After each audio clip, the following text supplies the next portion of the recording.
Let me hold you one last time.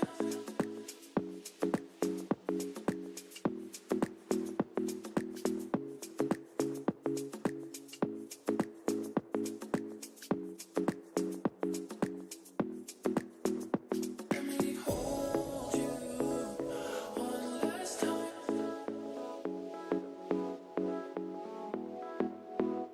Let me hold you one last time. One last time.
Test, test.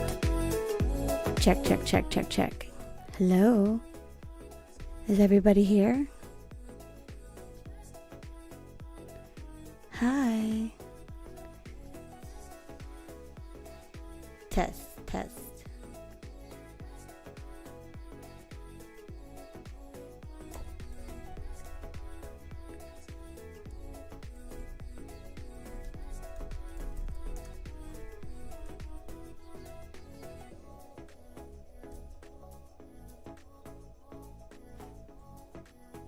Can anyone hear me? Hello? Check, check, check.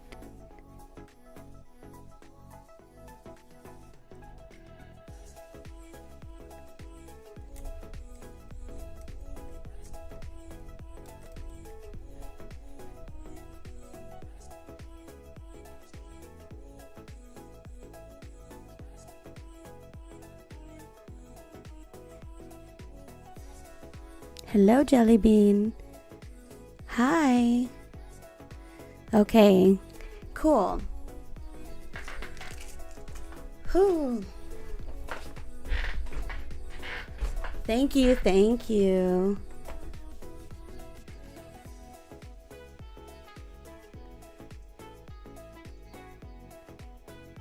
All right, I think we're gonna get started. I'm super late. Plus, it's like my favorite part of the song. We're not even doing starting soon. We're skipping starting soon. Hi. Hello. Oh my gosh. No, the pillow. I'm not getting it. I'm so cold. My hands are like shaking, but it's because I showered and my hair is still wet. First time chatter, Che. Let's see. Caitlin, Jellybean. Hi, welcome. Thank you. This is like just some basic graphics I set up, still from the pilot, but we're basically doing a pilot part 2 with this because I just didn't have, I was supposed to do this yesterday actually, but I had issues with my car, so I didn't even get back in time to prep for the show. And so I just pushed it to today. We're still going to do an episode. It's not a full episode like I would want, but the show must go on. Did I see Steve Bennett? Who's Steve Bennett? Who's that? Let me see. TikTok looks good. YouTube looks good. Hey, the game. Hello, how are you? I'm doing great. We're doing, excuse me, coffee just like jumped in my throat. We're doing episode 1 of my weekly chat show. I'm calling it a chat show because it's not really a talk show because it's just me chatting. But I wanted to do a bigger episode with a guest, but my guest yesterday, who I planned for yesterday, was like my BFF, and I don't know if she's available today. So I'm scrambling a little bit, but I think that's cool. Like it's a little bit more authentic. So I'm just pausing all of the playbacks, just testing the audio, and let me know if anything looks weird or, oh yeah, let me bring the chat in. Let's see what the chat looks like. He's from my area, anime artist. Oh, cool.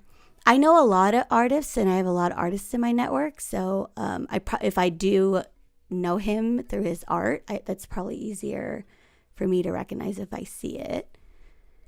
Tell us about your game creation. I will. Let me just make sure the Twitch stream looks good, because that's the last place I am checking. But TikTok's great. YouTube looks great. No issues so far, I think. So hopefully, if I start talking, I don't ruin anything. But I don't see the chat, actually. So let me make sure. There it is. Holy shit, it just came flooding in. Why did we do pink? Let's do white. White is cool. I think because pink is my actual... There we go. Yay. Okay. I also hope the car issue gets fixed. I just can't afford any more. I can't afford any more hits, you guys. This is just like crazy, the amount of things that have gone wrong. But I am trying to stay positive. So bear with me if I'm a little frazzled. It's just been really hard lately. I actually made a new channel video that I'm going to play for everybody. Really just because I need to test the way that I want to be sharing media on the show. So I'm going to see how that looks like right now. But it also explains a little bit. So just lining up all my windows. I have 2 really big monitors, so I can see everything, but I have to I line up all the chats in like one long row on my vertical screen. That way I can just like bam, bam, bam, look down the list and make sure I didn't miss anybody. But cool. Okay, we're here. Hi, guys. Welcome to episode 1 of CAMICHAT. I have been working on this idea for a while now. I have made previous shows before. I've produced internet talk shows, YouTube channels for a very, very long time. And I actually started CAMICHAT way back in the day. I'm just going to pull up my YouTube and just see when my first official CAMICHAT video was. And you guys can still watch it if you want. I'm just so young in it. Like, I think 22, 23. Yeah, there you go. 11 years ago. So that's, if I'm 36, 11, it's 20. Oh my God. It's 20, over 20 years. What? No, wait, I'm thinking backwards. Sorry, 11 years ago. So I was 22. Yeah. Okay, that was right. So I'm jumping to the browser. You can see I am so little. I remember old school talk shows back in the day. We did one episode during the Street Fighter 4 days. Yep. That's what I'm bringing back. I tried doing it 11 years ago, it seems. I talked a little bit about why I started streaming. And then I also, I think, yep. I had glasses and everything. I had like a little logo with these glasses that I just found. But I was talking mostly gaming related stuff and tech gadgets. So very similar, except this time I have way more experience under my belt. Like I have I've been very fortunate to have a successful career doing the things that I'm very passionate about. And I've achieved a lot of really beautiful nerdy dreams. So I'm ready to jump on a real show. So that's what CAMICHAT is basically about. Before we dive in too deep, I will talk about my Ko-fi page, because this is, until I get like my website set up and everything, this is the best way to like keep track of all these official announcements and stuff. I think the biggest one is I am setting up a goal, setting up some goals. Oh, let me just refresh this. For my streams. So if you watch me normally, I'm doing games like Stardew Valley, and right now I'm playing Kitchen Sink Aloha, and I have like all my stream goals at the bottom of the screen. I'm updating that because my main goal is to get partnered on YouTube. I do have only 9 more followers to go to hit my 3,000 follower mark on Twitch. Twitter, I don't even really like have goals for it. It's just cool if people follow me there. But that's how I keep in touch with a lot of people from back in the esports and gaming days. So I'm on all platforms. You can find me there. But Ko-fi is like really where you can support me directly. So I have commissions open, although no one's ordered one, which is totally fine because I only have black and white portraits here, but I do color as well. I just haven't posted anything lately, so if I get a commission in color, I'll share that. But this is also just because I'm trying to supplement the income, and I post like updates on what I'm doing in the stream here, although you can see it in my social media. This is where I do more personal announcements, like I'll talk a little bit about my Ko-fi goal, but you can see that I've been talking about wanting to visit my brother. He's active duty in the military. It was his birthday last week when I did the pilot episode of this show, and I was hoping he could join in because he's a really big part of my gaming and tech career. Like he's the reason why I'm such a big nerd in general, but also that I'm good at this stuff because he's a prodigy for sure. Oh, thank you so much for the follow, Jelly Bean. I also am so close to my YouTube goal as well. So that was my latest update on Ko-fi. If you don't want to send any money, you don't have to. You can follow this page without needing to pay. So that's what I usually am pointing people to because my website's not fully up yet. But the biggest thing is this video. So I want to see if this works because if I can play media this way, I can edit shorts for these episodes and cut clips together, just do a lot more. So right now I've just been kind of sharing the browser every time I want to show a video, but it's not really like, it's not professional enough for me. I want to be able to cut these down into shorts. If I ever get a sponsorship deal or anything like that, I still want to be able to show like proper content. So this is my first video I'm going to try to play through the streaming program I use. So give me a second and let me know if you can hear it. Okay, so the way I'm doing this is so ghetto, you guys. I'm literally just doing a window capture of my media player, my Finder. But let's see. It's turned up. Hey everybody, I thought it would be good to do a life update. So I announced that I'm coming back to streaming and making content. But if you haven't really been on my streams or anything, you would probably not know that it's because I had lost my job, and a few months before that, my co-parent has lost his job. So we have been unemployed for a little bit, and I am diving into content creation because unemployment is just not going to cut it. So I'm doing everything I can. Everyone has been so kind and supportive so far, but the biggest thing I'm asking for everybody is to help me with Subscribe my and content like, just by sharing it, comment, liking and it, sell. commenting if you want. Good luck. If you liked it. If you didn't like it, you can totally ignore doing that. But if there's something that I made that you really liked, I would love if you could just engage with it with either a heart or a like, and leaving comments, or even just messaging me directly about it, because I love having conversation and discussions over the stuff. So right now, even though money is kind of the main goal, the growth of my channels and being able to partner and monetize and maybe even get sponsored is most likely going to be the best thing, second to getting a job. So I am doing job hunt stuff, and so is my son's dad, but it's just really hard and slow right now. And also, if you do know of any leads for roles that I would be good for, I have shared my LinkedIn and everything. Please let me know. I'm also willing to do contract work, editing videos, setting up graphics for streams, anything. So I am really thankful that I have this platform to kind of reach out and see how I can make ends meet.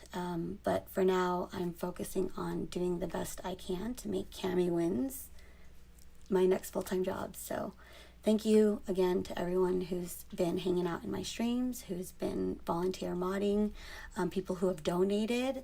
The financial support is really, really, really helpful. I don't take that for granted, but I also want to give back for it. So I have a Ko-fi with a lot of this information. So if you want to check out all my links, I have everything in the descriptions, or you can check out my profiles and look through it there. And if you have any questions or want to know more about that, you can always reach out to me directly. So things are tough, but I am keeping the chin up. Did you hear all that? Was that hard to listen to? I'm literally just playing the raw video I got from my phone on my media player, so I can't really control it, but I also can't, it looks like if I click out of it, it doesn't work. So hopefully you guys heard all that.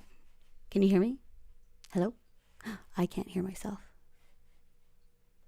Was that weird seeing me on the other screen? I should probably do a full screen scene. So that's a note for me for later. But basically, you guys have been on my streams every day. I stream daily. I talk about this all the time. I have been doing job hunts. I have had a couple of really good interviews. But I don't want to depend on just that, just in case, I don't know, holidays are slow. So if there's anything I can do on my own. Oh my God, Jellybean, what are you doing? That's so many gifts. Hi, Edward702. I am actually going to put you on blast today. So I'm so glad you joined, because I need you to hop on Discord for this hot take that I'm going to do. Oh, you could hear it? Okay, great. So this is how I'm playing my videos and stuff for the podcast. It's not really done very well, but it's kind of ghetto. So bear with me for a while. I'm also getting an error on YouTube, so I don't know if any of my mods are on and can keep an eye on it. It seems like it's saying it's not getting smooth streaming. But I record all these. I'd love to edit them down eventually. But for now, I got a question from GZDR4EV. Gizder forever. I don't know. Sorry.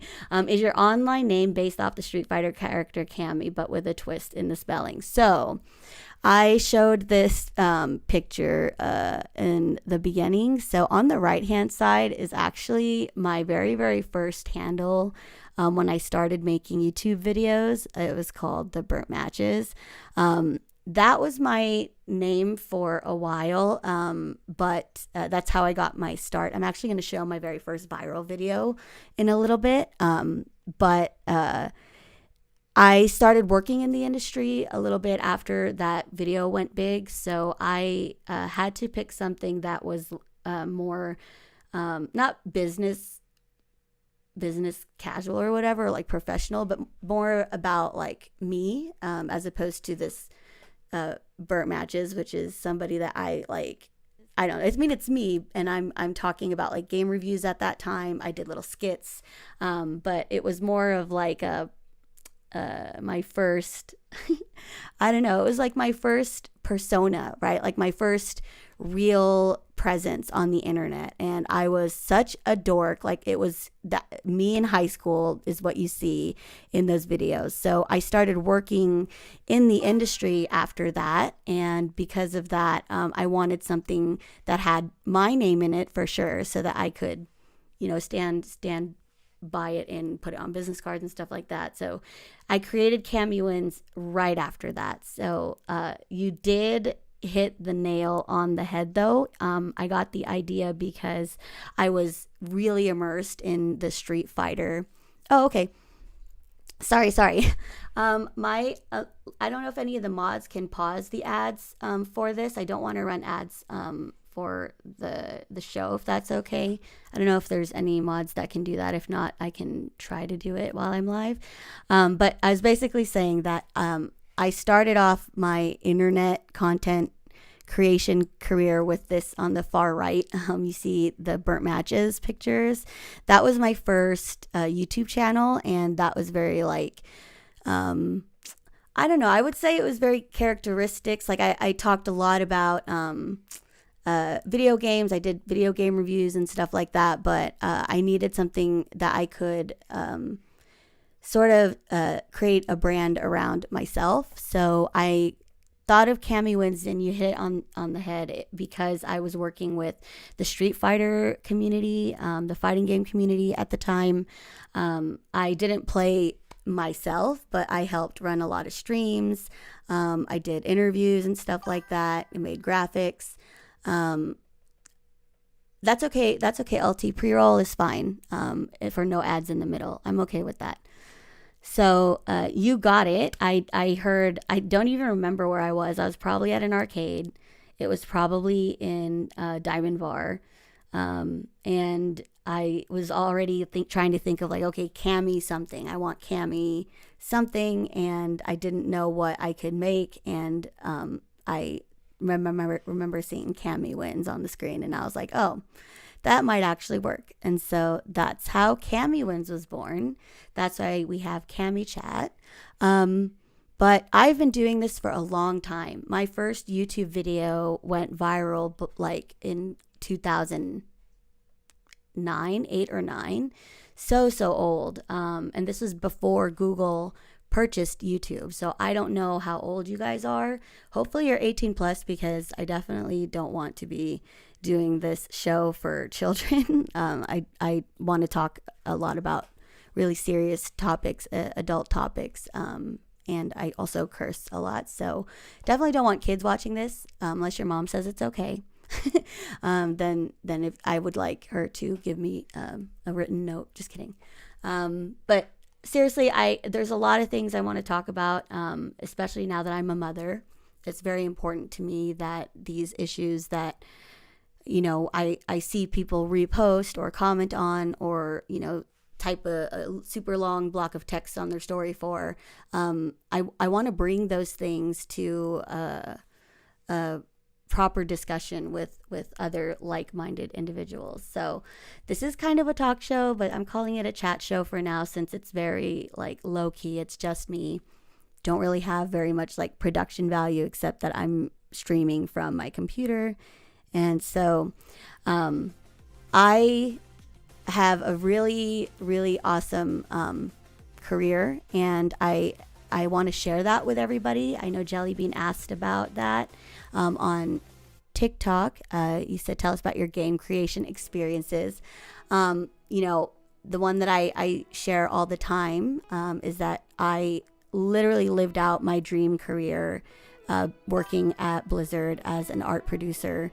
I met a lot of incredible people, from artists to producers to directors, designers, and I got to lead probably the coolest team of creative minds in the industry at that time. Like, they were the most top tier artists.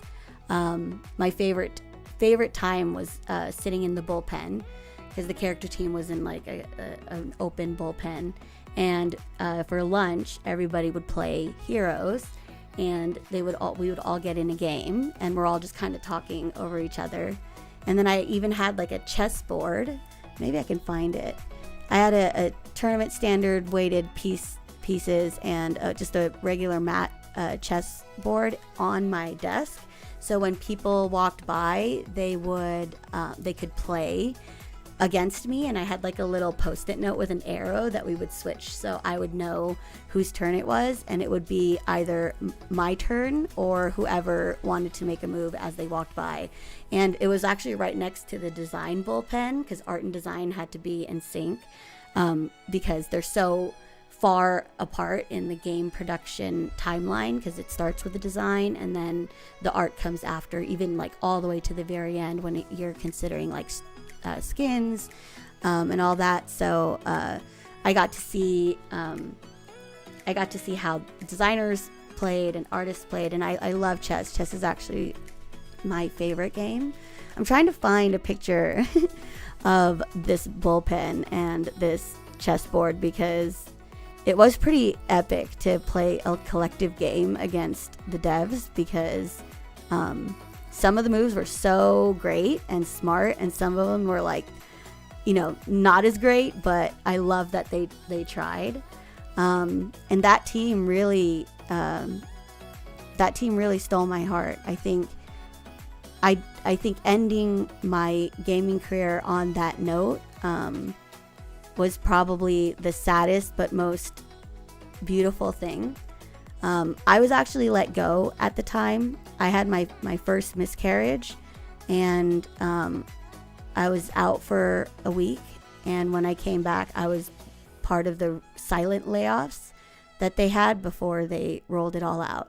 And it really broke my heart, because I thought that I was making the right steps to go from an entry-level producer to mid-level. I felt that I was, and it crushed me, because not only did I just come off from losing a baby, but I came back to losing my dream job, the team that I considered the closest thing to like family. These artists, I still can hear their voices in the bullpen. So it was a really rough year for me, but I think all of the infertility struggles that I was dealing with at the time kind of consumed me. The grief of losing not one but two babies at the time really changed my desire for a career. I didn't want to just make games anymore. I wanted to have a stable career that I could build a family on. So I went back to school to become an engineer. And I went to a boot camp at UCI, which is the University of California, Irvine. And I did this like super crazy 3-month course for full stack web development. And that's how I became a software engineer. So I miss gaming. I miss it so much, but leaving it gave me the ability to explore a world that I had only dreamed of touching. I didn't go to college. I don't have a computer science degree. I barely know anything about computer science, except that I have been using a computer and the internet since I was like in 3rd grade. So I know a lot. I know quite a bit for not having studied it, but I really felt that putting that education there gave me the opportunity and the confidence to explore it. So now that I am a technical producer, project manager, whatever you want to call it, it's terms interchangeable at this point. It just depends on what you're managing. I'm also Scrum certified. I have AWS cloud practitioner certification. I'm applying for my PMP cert because I actually should be certified by now. It's actually helping with the job hunt. So I'm in a really interesting place, and I feel like in this world of technology and gaming, as a parent, I have a conviction to still be here. Even though I've been here since like 2009, you're going to see this video and you're going to see how little I am. Can you explain to us what causes game crunch? And as a leader, have you ever asked your team to work extra hours? Either. Okay. So game crunch, I think, is something that existed back when games were still printed to physical like CDs. Think of like, loading the disc into your console, right? We didn't have digital downloads like in cloud gaming like we did now. So you had longer timelines to produce games, especially at AAA studios, where these are games that have taken years from incubation and everything like that to, alpha, beta, and then launch. So when there's game crunch, it's because there's some sort of urgent deadline that needs to be hit, or milestone. My first taste of that was working in the cinematics department, but specifically the video and production department. I was the live broadcast producer back in the time where internet streaming was just starting. Like, you couldn't really do this very easily at home. So to do that on an event scale, like a competition scale, it's a really big deal. But I did help get the games and the behind the scenes content and DVDs to the box, like collector's edition boxes. So something can happen when you actually produce something digital onto like a physical product, right? Like when we ship these boxes out to all the different countries. So if there is something that serious in the pipeline that would require a crunch, you have to do what is needed to get the product out. So that's mostly where I've seen game crunches. I don't know if that really exists now, that there is like at Safe Agile or Scrum. These are all production software development methodologies that's what I am certified in. I'm called a Scrum Master, which I've never once put on any of my stuff because the word Scrum makes me think of scrotum, so I would never want to be like a Scrotum Master. But that's technically what I am, and a Scrum Master is basically like a project manager that specializes in this certain like project management philosophy that has worked really, really well. So we don't have these large timelines anymore, but we still can get crunch. It's just not as painful anymore. Like you're not crunching for weeks and weeks and weeks. Maybe that still exists. Obviously, I'm not in gaming anymore, but I feel like in general, the software industry space is trying to really push this work-life balance. And I know that even maybe, I don't know if it's the entire Diablo team at Blizzard or the artists or what, they unionized, or they're trying to unionize, which is probably a result of people being underpaid and pushed to work so hard. So to answer your second part of that question, as a leader, have you ever asked your team to work extra hours, either with or without pay? I've never asked them directly to do that. Honestly, I treat anyone that I have on my team as adults. Like, they can make their own decisions. If they want to crunch, they can.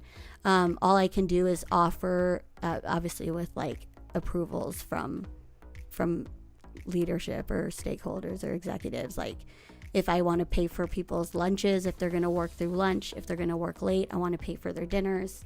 We'll do like something fun on a Friday instead of like doing like a stand-up. We're going to just play a quick, fun, silly game on Discord. I really do my best to take care of the people that I'm responsible for, that their time and their work I'm responsible for. So that has made me very passionate as a game producer or a project manager, because I did this work. I was an engineer. I was an artist. I did video production. I did editing and graphic design. I know what it's like to ask the people that I manage to do the work, because I've done it. I don't think that makes me any better or worse in general, but I think it just gives me a level of empathy that I can tap into quickly and very deeply. So I just give them the information, full transparency, right? Like, here's our new deadline. Because of this reason, we have to hit this goal. These are who it's assigned to, and I collaborate, right? Like, I can't just be a dictator and say this is how it's going to be. I have to work with art leads, managers, technical limitations, and then we flex and we grow Subscribe together. and like, comment. Hi, and Midwest.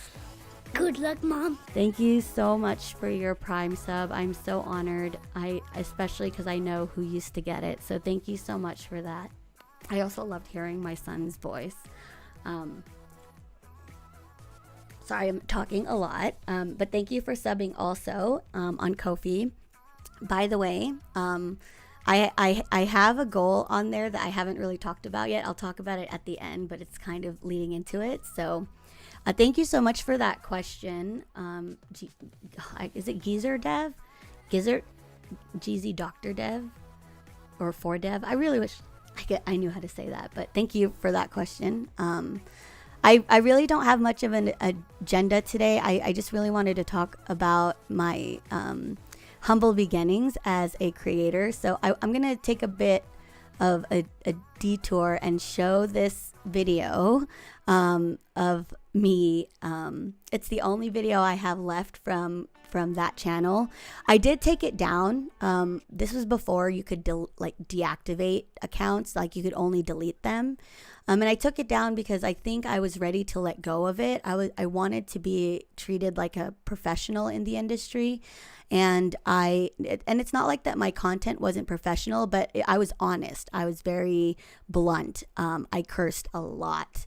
I had the mouth of a sailor, and I didn't really mind that so much for a personal channel. I think what started to bother me was that people started demanding I review games that I didn't really play or I didn't like, or they were asking me to do things that were more like gamer girl kind of content, and I didn't like it.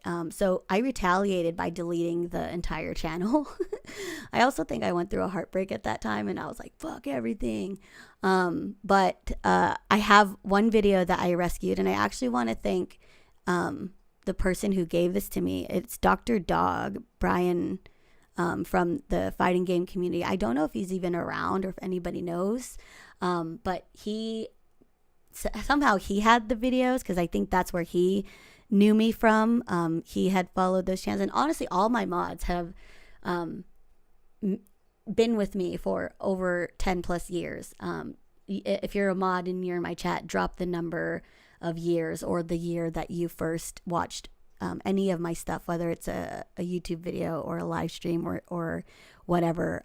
So I've been doing this for a while, but this was the first video that went viral back before viral was a thing. I think it ended up with like 30,000 views when I deleted my account, and that was huge back in the day. I had like 3,000 or 4,000 or 5,000 something subs, which also was huge back in the day. And again, this was before Google bought YouTube.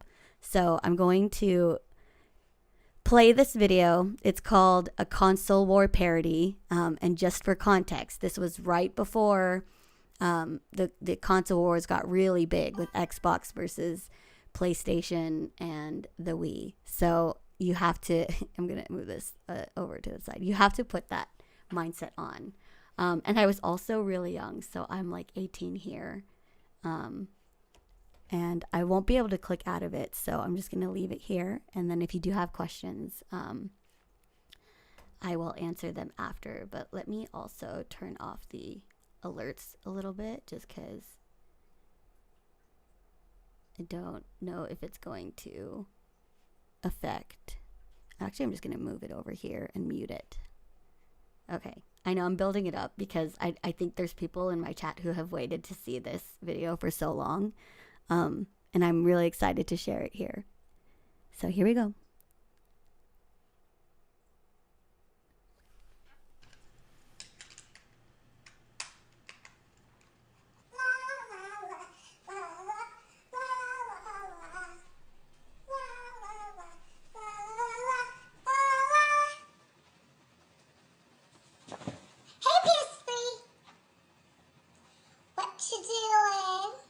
Go away.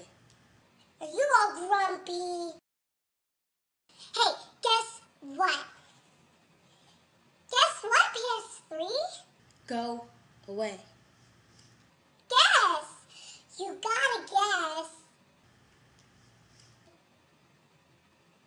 Okay, well, I'm gonna tell you anyway because you'll never guess. Because I won $20. How I won $20? I wrote a fan fiction and I entered it into the Super Mario Brothers Fangirl contest. You wanna hear the story? You wanna hear the story? I know you wanna hear the story, so I'm gonna tell you the story, okay? Okay. So, it starts off in a dark, scary forest where Mario and Luigi are sitting alone and scared, thinking that they have no way out, but they have to find Princess Peach, but they don't think they can.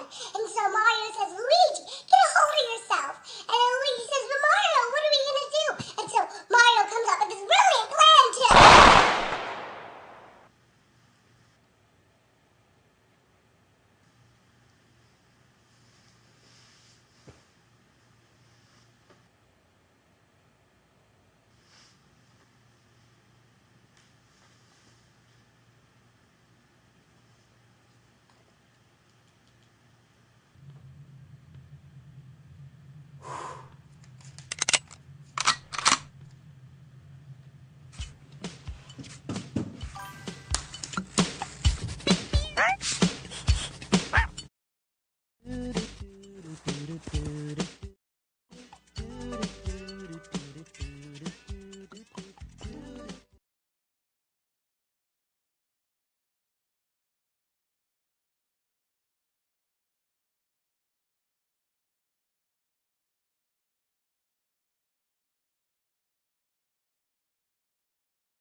Okay, can you hear me now? Hello, can you still hear me? Hello, test. Check. Can anyone hear me? I muted the video because the song that's playing was like from Doug, and back then there wasn't copyright strikes. So I don't know. I could have just gotten my audio frozen. Can you still hear me? Okay. Still muted? Am I still muted? No? Hello? I think I got my can you hear anything? Okay. Oh, okay, good. So there's just a little bit of a lag. So yeah, the end of that video, the theme song is from an old cartoon called Doug. So I had to mute it because I think we would get the stream audio removed. Okay, cool. So at the end, I do this thing, and I want to play it because it's very important. This video is dedicated to LP, Scotty Dog, and Fox McCloud. I don't know. LP, Scotty Dog, and Foxy McCloud were two people who kept, like, I would always give shout outs to everybody at the end of my videos that like were always that were always supporting my stuff. Because back then, okay, let me talk about YouTube. YouTube is called YouTube because the whole platform was built around video replies. Someone would post a video about something and someone would reply in a video format, and you would have all these threads of conversations from different people. So there was a lot of conversation around these videos that I was making. And at the time I worked at a video game store.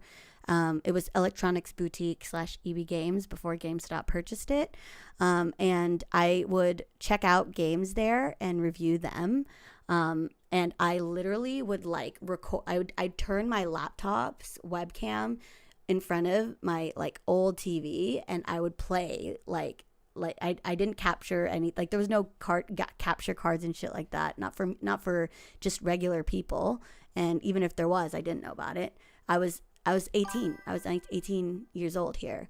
So I would always end the video with like a shout out. And this is one of my most cherished like pieces of of media, because this got huge, and it's actually what I think this is probably why I was reached out to by Marcus, DJ Wheat from Epileptic Gaming. Specifically, he reached out to me because I did a video reply to one of their Xbox episodes. I think there was an episode about Xbox, and how parents were complaining that Xbox is the reason why their kids are so rabid, and they were blaming Xbox Live and all that. And that episode really hit me, and I felt so compelled to respond to it. And I had never had a desire to be on a show before. I never had an interest to do that. I just loved watching the show. So I made a response to that, basically saying it's not the Xbox and it's not even the children, it's the parents. If your parents, oh, here it is. Okay. So this is the web show that I ended up being invited onto. That's who I was just talking about. Most of you guys who know me from this web show. This was a video game internet show, and this particular episode was talking about Xbox Live and racism. I was gonna see if any of the video replies are here, but they turned that off. Like, you can't even see it anymore.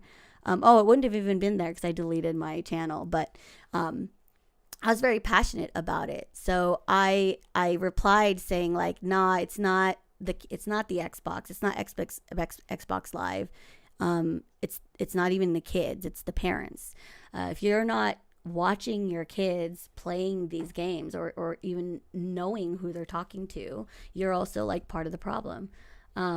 It turns out that DJ, who's this guy, host of the show, reached out to me on my YouTube channel and asked if I wanted to check out the studio, because I think I put LA on my YouTube channel, like on my profile.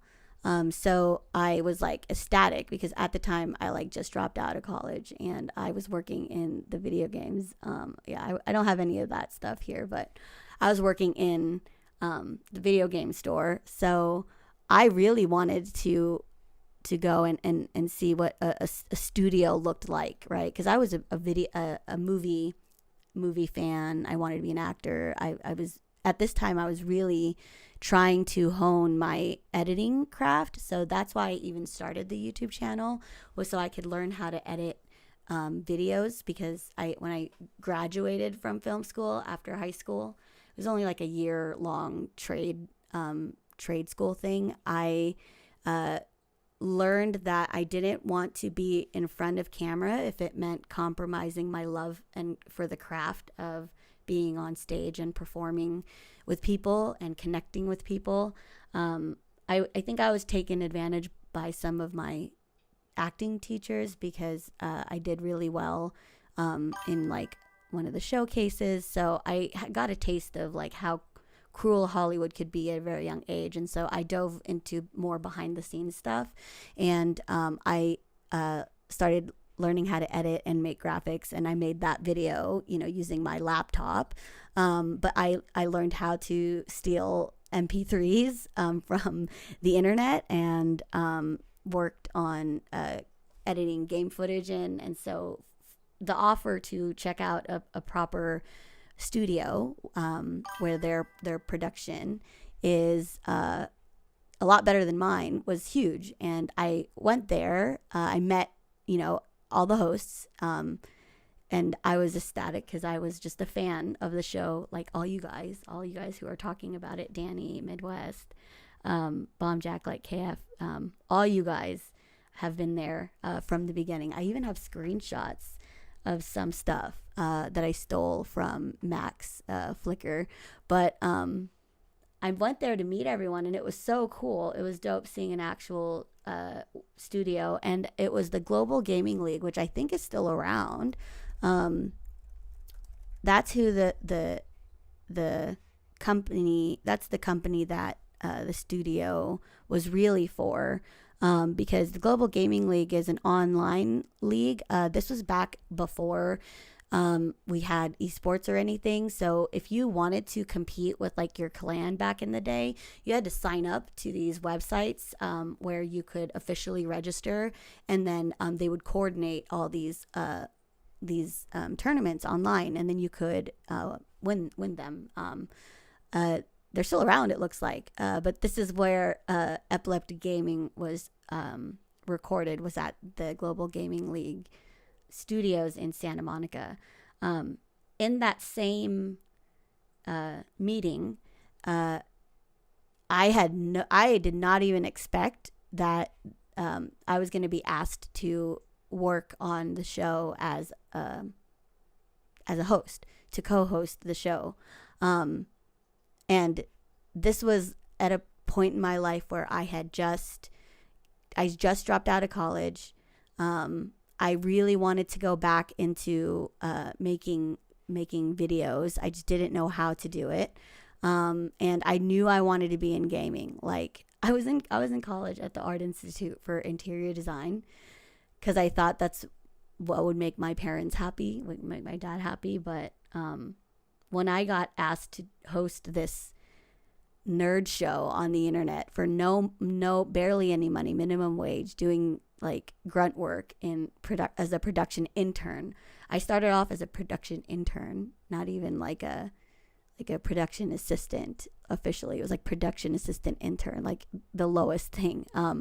I jumped on it, man. It was my first real opportunity to follow like this dream that honestly only my brother at the time would understand, because this was such a different world back then.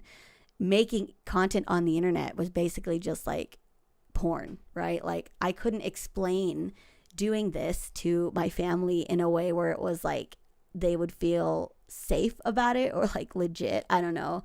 But there might even be some old episodes. So yeah, these, you can see some of them I'm on there. So this was after I visited them. So this could have been the first one, the cake episode. And it's super cool because this was also the time where we experimented with like skits, which is what you guys just saw me doing as the console parody. So I think that's really what did it, was not only did I create that video reply to the episode and had something, of substance to say, but I also made that console parody video, which is showcasing that I could perform. So I like got a little role in this in this skit that we were doing. I think we were making fun of Kotaku, and we called it Bukaku, and we did it in the style of The Office. The Office was really big at this time.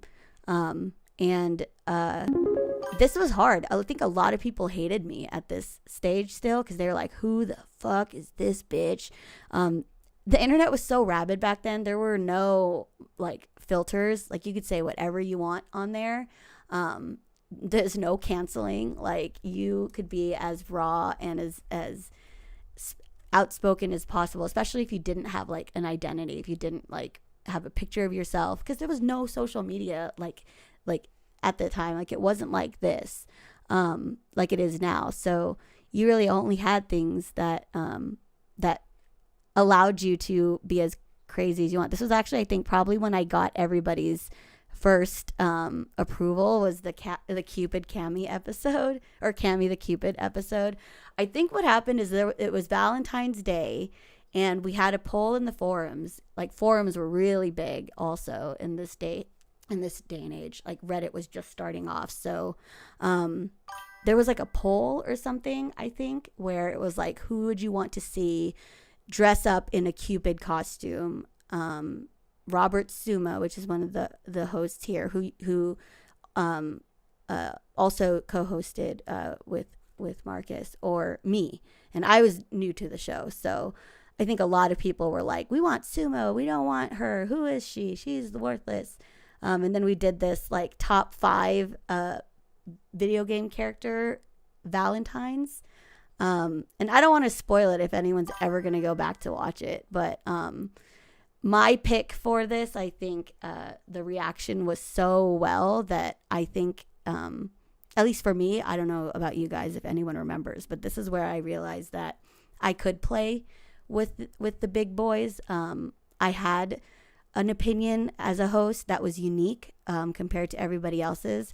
And I was so nervous at this time because I had just given up like living at home to do this, because my dad was basically like, if you aren't going to college, I'm not gonna, support you doing this. Like he can only pay, and it's very reasonable, right? He can only support me in college if I was living at home, and I wasn't living at home. I went and did this shit. So he was like, I don't get this, but if this is what you want to do, like I can support you however else. But yeah, I basically went against my dad, which in the Asian culture is like really, really not common. And my mom too was like, what are you doing? This is crazy. Actually, the only parent that really believed in me at the time was my stepdad. My stepdad was a lot younger than my mom. He was only 13 years older than me at the time. And he actually was like, you know what, here are the keys, go borrow the car and go do this thing. Because I had to ask if I could borrow a car to meet these people in Santa Monica. And my mom was like, these are people from the internet. You don't know them. They could be crazy. And I was like, yeah, I know. But like, I got to try. So I was so scared that I just made the wrong decision because nobody liked me at this point. But I don't know. Can I even watch? Like, could we even play this without getting in trouble? I don't want to play the whole thing. I don't know. What do you guys think? If the stream shuts down for copyright stuff, I'll just relaunch it. But I think I'm gonna wait a little bit. I think there's a bit of a lag. But does anyone want to see the clip of the Valentine I chose? I think we can play that. Everyone was so cute. Okay, cool. Okay, Alex from Half-Life 2, episode 1 and 2, and the regular one. He says, I'm so sick of saving her ass. Now I just really want to put it in her ass. Wow. Well said, Forrest. He's so raunchy. Suma. Speaking of putting it anybody in her ass. that may follow me on a Tuesday night would know that this is an obvious number 4, Hogan. The GTA hooker. It's very boys club. Look at by the way. I love the excitement meter. Extra jaggy. You know what's the scariest? I'm gonna skip a little bit. I would put pictures of him. I in my picked fucking Street folder Fighter, guys. I picked and in my Ryu is locker, born. and everyone was like, Competed on an It's hard to international scroll level here. with some of the best brawlers in the world. The characters, Sakura from Naruto and Street Fighter Alpha. I can't show Damn. all of it. Wow, dude, I love it. She's got no I like butt, it. but Fucking- nice upskirt again. By the way, I already had all of these pictures, so this was really easy. On your for me to ceiling. do. Oh yeah, dude, that Sakura desktop. You can see I'm like, I that- already I love know the tongue that wag we there, found. too. that But yeah, it was so a good. that's a Sakura. good You're never one. going to see her My like that in leg's the shaking. cartoon, so don't go start downloading Naruto right now. It's just a fan fiction thing. But I don't even think I was wearing All shorts right, on there. I number should have worn 3. shorts on there. Number 3 from Force. Datemayo! Keep your penis in your Enough. pants. I buddy. know. Number 3 from And that's Force. only number 4. Jade Raymond, or no, not Jade Raymond. What? Yeah, Jade from. Sorry, Jade I only from had Beyond one Good and tattoo, Evil. Jade guys. Jade Raymond's a developer. Yeah. just Force noticed says, that. even though your looks won't win you any beauty awards, as long as the sex is as good as the gameplay from that game, I'm down for a round of Hide the Sausage. That's a good Dude, one. everyone interpreted this list very differently, and I think Hide I the might be the sausage. only one, maybe Camera too, and maybe Cammy, We'll that get like there. actually really wants to have Hogan. better. I- yeah, I don't you wanna play follow the her whole thing around 'cause in I don't- that game, and her butt is just I just like, don't know where ninth it is. I don't know. I'm a butt guy. Butt man. Oh, that was just the game is beginning. number 2, really. I Oh mean, my god, look naked. at that. Sorry. which character that is? Oh my god. It's Camel Toe? I don't know. I don't know. Can- This Oh, is you're Came from his lying. fortune teller. Yeah, the fortune teller. All right. Here is this. I love that how similar stuff is, but here's my number. Me and Hogan got 2, super you guys, close, and then too. also from Dead or Alive. He's It is one of of my course best friends. La Mariposa. We lived together my for a little bit gosh, too. you could like He's eat my off roommate. that. Oh my God, tell me It's about like a it. table. It's like a table. This girl is so hot in this game, you guys. I could use that as an eye of judgment. She is board. my favorite character to play with, by It's the way, just so because crazy she does a lot hearing of it again, moves you where guys. she will spread her legs and I was bounce. so young. Interesting. There you go, Interesting. Cammy. Here it Okay, is. my next character is also from Resident Evil, and there's only one reason why I would like to fuck this guy, so put him up. Look at that fucking tongue. Guys. Wouldn't that just be fucking epic? I mean, I know he doesn't have very good looks or anything, but he's got the muscles, and oh my god, that fucking tongue. So, this is what the show was like. And this was okay back in the day, okay, right? Like, no one was watching you. I think we were broadcasting on Stickum, and I don't know if anybody remembers what Stickum was, but Stickum was basically like for cam girls, right? Hogan was the GOAT. He was the best, dude. And I actually did a bunch of shows with Hogan after this because I still wanted to talk about these things. So I produced 2 more shows with him. There was GTFO, which some people were watching, and then Epic Center, which I think even sparked a little bit of drama at some point. But I realized that I loved doing this kind of content where we're just talking about video games and stuff. So I had kept that with me. So even though I was making like YouTube videos on my own, I also started really like venturing out into like the competitive gaming scene, like the esports scene. At the time, fighting games were really huge. Evo was getting big. And then the MOBA genre picked up, right? MOBAs came in and stole the show when it came to competitive gaming. So I became more interested in working in the event space, the competitive sports. So I did a lot of really amazing events. Like I've been to DreamHack, which I don't know if you guys know what DreamHack is, but DreamHack is the world's largest LAN center. I think they're in like the Guinness Book of World Records.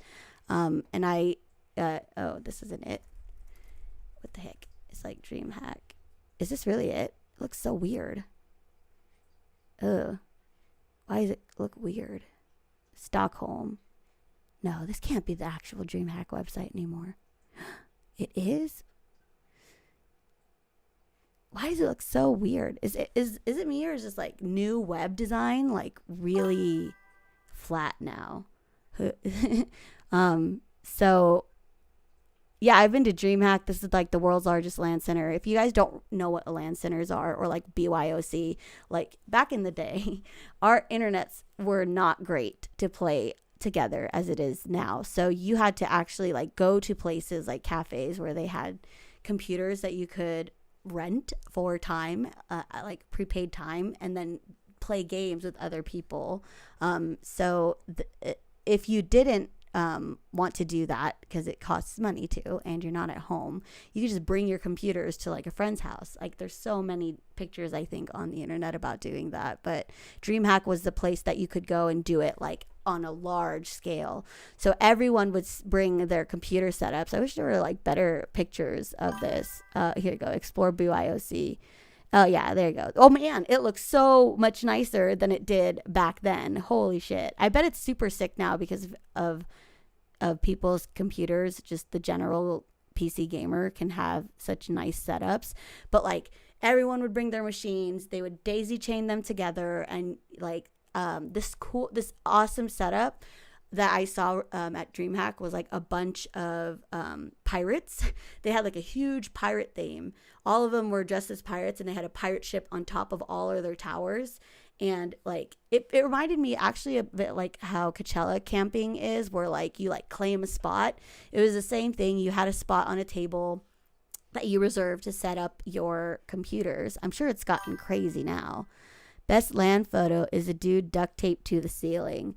It was crazy, dude, and it smelled horrible, but it was still pretty epic. I remember I think I described it as sweaty pepperoni to somebody once because it stank by the third day, but it was still dope. Like, imagine being like 14, 15, 16, going into the middle of the country in some big giant venue where you and your friends were like, you can play video games literally all night. And they had hotels and stuff, but like it was open 24/7. So nobody slept. They had sleeping areas too, which I thought was like really kind of weird because there are people here who are like underage. So they had like different sleeping areas from what I can remember. And the funniest thing, I don't know, maybe it's just me who thought it was funny, but like nobody could sleep in the sleeping area because as soon as it got quiet enough for somebody to finally go to sleep, some kid would go, hello, in like the cutest like Swedish accent, hello. And it would go on and on and on. And then it would echo, hello, hello. It became a joke, like on the train out of Jönköping, Sweden, which is where it's held. It was, you get into this venue riding a train like in Hogwarts, like the Hogwarts Express.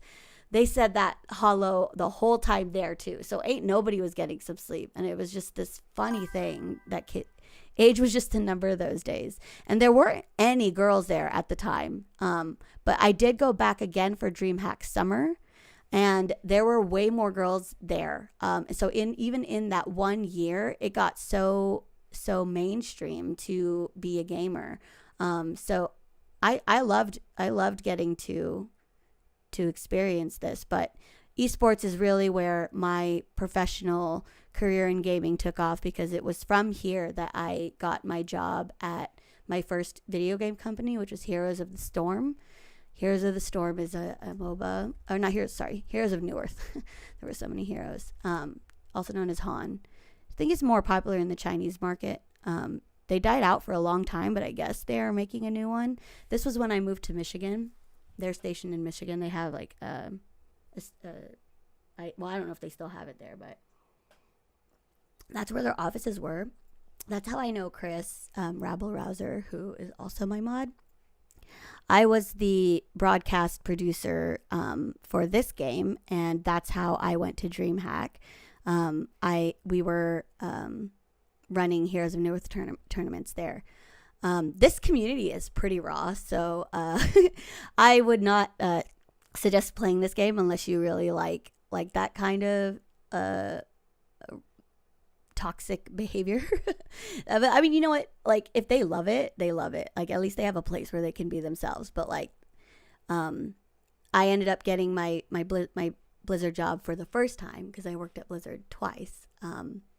Because of my experience doing live broadcast for video games, because at the time that was so new, right? Esports was just coming out, and I had a lot of experience for somebody who was so young because I had been doing this as soon as I got out of high school. So I had that leg up because I've been to DreamHack, I've been to what's the other one? The World's Fair. Do you guys know what the World's Fair is? You either know it or you don't. And I didn't know it until I worked it.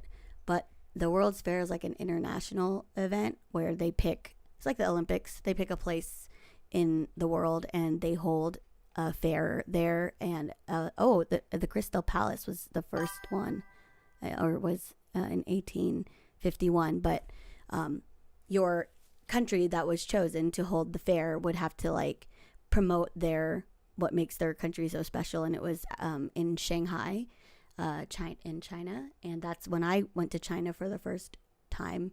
So I because of my nerdy love for gaming and even more niche competitive gaming, I was able to go to Sweden to go to DreamHack, the world's largest LAN party, and then also go to China for the World's Fair, which is like also really epic global thing. And this was what I think got me the job at Blizzard the first time.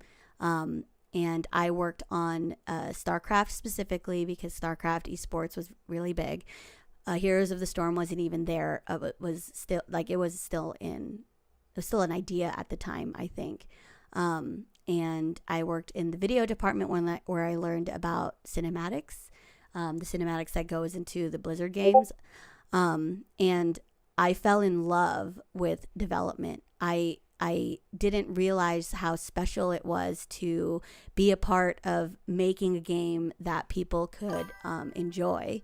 I'm trying to look up a picture of me that I took of my name plaque, my name tag on the office, but I'm just getting like even older photos, dude. This is so crazy. Let me see. I don't know if you can see that. This is me on the set of one of the shows that I was producing. I think that at the time that was Epic Center. Yeah, oh my gosh. Like, yeah, I'm so dorky. These are graphics that I made too, but Epic Center was kind of the birth idea of, I guess, doing like a nerd talk show like this one. But it's hard when you're trying to coordinate with other people to host. So I think scheduling really got into this at the time, ruined it at the time. So it's a lot easier for me to do it on my own. Oh, sorry, missing chats. The World's Fair should always be in Scotland for such little country. We contributed. I think that, I don't know, I think the goal is so that you can learn more about it. Here, the World's Fair is also known as a universal exhibition. Yeah, other countries go there too. So it's not just that country, but the Sweden is the reason why we were there for Heroes of New Earth, because we were at the Sweden booth of the World's Fair, and we did a tournament for a competition for Heroes of New Earth there. So the finals, I think, was held at DreamHack. So yeah, that was really cool. I did get to travel for Blizzard, but more domestically, because we were still working on collector's edition DVDs at the time. Because back then, when you purchased a collector's edition, part of the package was getting a behind the scenes DVD on how like the games were made and like anything like with the music, how the musics was recorded, and this is what my team did specifically. Oh my gosh, here is me in in the Great Wall. So this was me in China, and I'm wearing this panda hat and this sweater because I bought it at the bottom of the Great Wall because I was not dressed for this. I had no idea we were going there. Where's all these messages coming from? Oh, shoot. Let me mute Discord. Sorry. I was like, what is that? So that was the China trip. And I didn't even know we were going to the Great Wall. I was wearing flip-flops at the time. But we ended up in a car for like 2 hours getting to this like super secluded non-touristy spot where you saw nobody for miles, and this is the fog rolling in, very Mulan, and this was taken on my BlackBerry. I think I had a BlackBerry at the time, and it was so special to me because I was complaining about this trip the whole way. Because I wasn't dressed. I wore flip-flops. I was cold. I didn't know that we were going. And then by the time I saw this view, I was like, oh, okay, shit, never mind. That is pretty dope. Damn, there's all these old pictures. I'm trying to find that first name tag, but I think it might be hard. It might be on my Instagram. I made my Instagram public too because I want to stream there as well. I had it private for a long time because it's mostly family members on there. But I think at this point, like, I mean, they know I'm into gaming. They can watch my streams too. Oh, here it is. Oh, wait, no. Oh, well, I don't know. This is when I worked at FX, which is Fox. This was my maiden name before I got married. But I left FX to go back to Blizzard the second time. Because I realized that as a producer, oh, here it is. So this is my first name tag. And it was so special when you got this back then in front of your office because when you first get hired, you kind of get put like in this like waiting list to make your name tag, and you can design it on this intranet that they had, and you can upload, like you can pick a picture, you can type out your thing. And so I designed this, and when it first came in and the facilities team was installing it, I was so excited because this was it for me, because I was a video nerd, you know, like I loved movies and TV shows and fell in love with storytelling. So to be at the Blizzard Cinematics department, which arguably is the best storytelling like department for gaming, or like cinematics department, was huge. And the team that I worked closely with actually was the in-game cinematics team. That was a very special achievement for me because traditional cinematics, like with CG and animation and everything, costs a lot of money. But the Blizzard cinematics are like unrivaled, honestly. I mean, I guess there's some that are better, that are just as good, but I don't feel the same way when I watch them as I do a Blizzard cinematic. The newest one that I saw that made me feel like a fan again was the Diablo 4 one. It was I don't know which one that was. I haven't played the Diablo 4 though, so and I still know a lot of people here, but that one was super cool, and that made me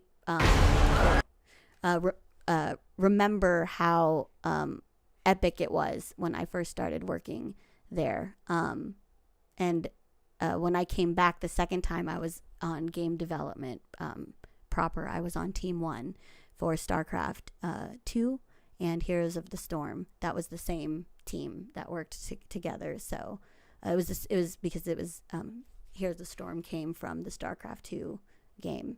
So I cherished those times because I had a lot of really great mentors there that I learned so much from.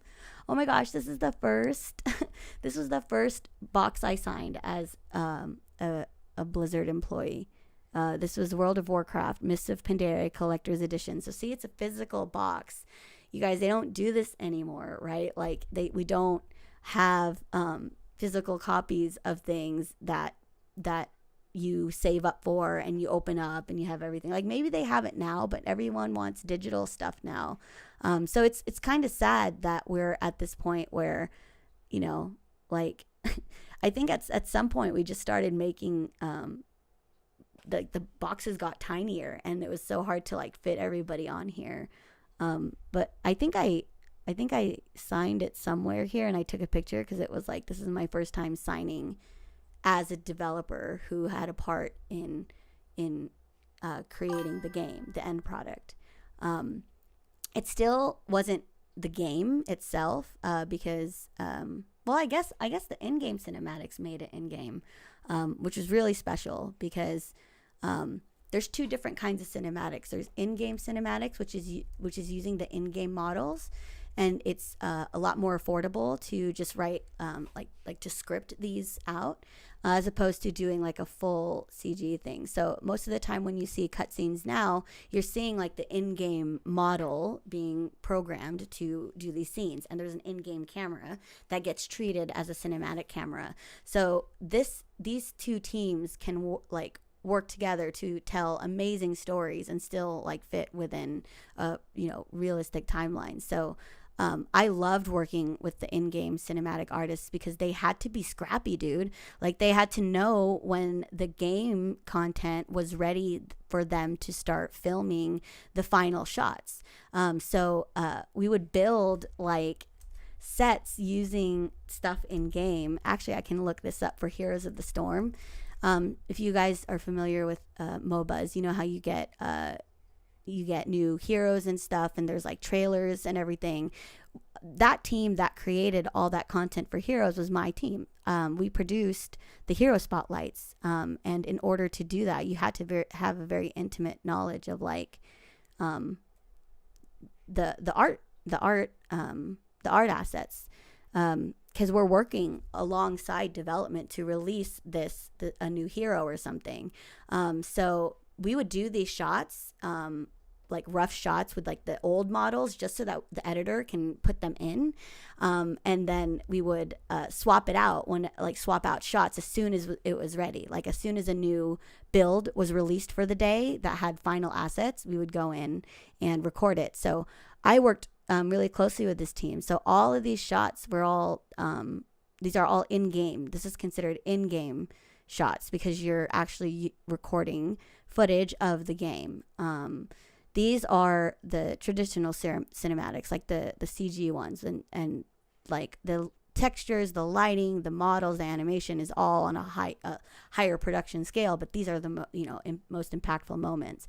But this team is so smart and like in understanding the technology and working within the limitations. My most proud trailer was actually a Valentine's Day trailer. I came up with this idea. Heroes of the Storm Valentine's Day. I don't think it was actually called Valentine's Day, but it was a Valentine's Day skin. Damn, where is it? Oh, what if they took it down? I don't think they took it down. Would they? I don't know. I haven't worked in gaming in a while, so I'm like getting flashbacks of this. But I got to help come up with a trailer. I think it was for a skin. It was a Valentine's Day skin. Oh, it was called Love is in the Air.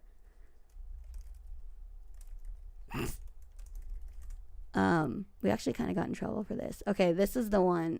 So I'm not going to play the audio because I think this might not have copyrights in it because it's I think it's a classical. I'll just keep it turned down. So this team, I'm going to pause right here. These are not cinematic shots, but they have effects and lighting added on top of it after the in-game team would record it. So they're using actual game models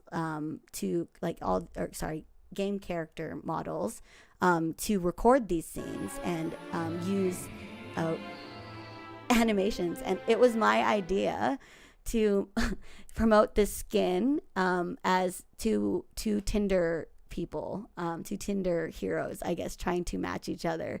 Because at the time I was on Tinder, I was super single at this time. I just got out of a serious relationship. Like, never again will I fall in love. And Tinder was really big at the time. That makes sense because that's the WoW in-game holiday for Valentine's Day. I think this was actually StarCraft characters that were getting a skin for Valentine's Day. So it was... Oh, no, it was Anubarak. Yeah, Anubarak had a ladybug skin for Valentine's Day. And I had an idea of this being Tinder. We just came up with this on our own. And I think we kind of got in trouble because there was no one from like the story team who like heard that we were doing this. And if you know anything about Blizzard lore, right, like they are very protective about that. But I think our philosophy around it was like, well, this is Heroes of the Storm where all of the IPs are combined. So maybe there is a world where Anubarak would date other characters in the game. Love is in the Air is the name of that holiday, though. Oh, okay, that's probably what it was then. It was the event, and that's the most amazing thing about working at Blizzard was all the different IPs that you got to be a part of. I enjoyed doing cross promotions with the other games because it was so cool to, even though we were still technically the StarCraft team, because we chose characters from all the Blizzard universes, I got to meet all the different dev teams and producers and artists and directors and everything. And these are all amazing people in gaming. So I loved the fact that our game had all these characters from the other games. So this was also a really fun time for me. I think after this video, we were not allowed to come up with ideas anymore like that. Like we had to kind of get them approved. But to be fair, we did approve this video. We went to the game, the director and the producer for this, and they were like, yeah, this is great. But I think, to be fair, like, we didn't really check in with like anybody else. So I actually don't really know why nobody liked it. Maybe because it was Tinder.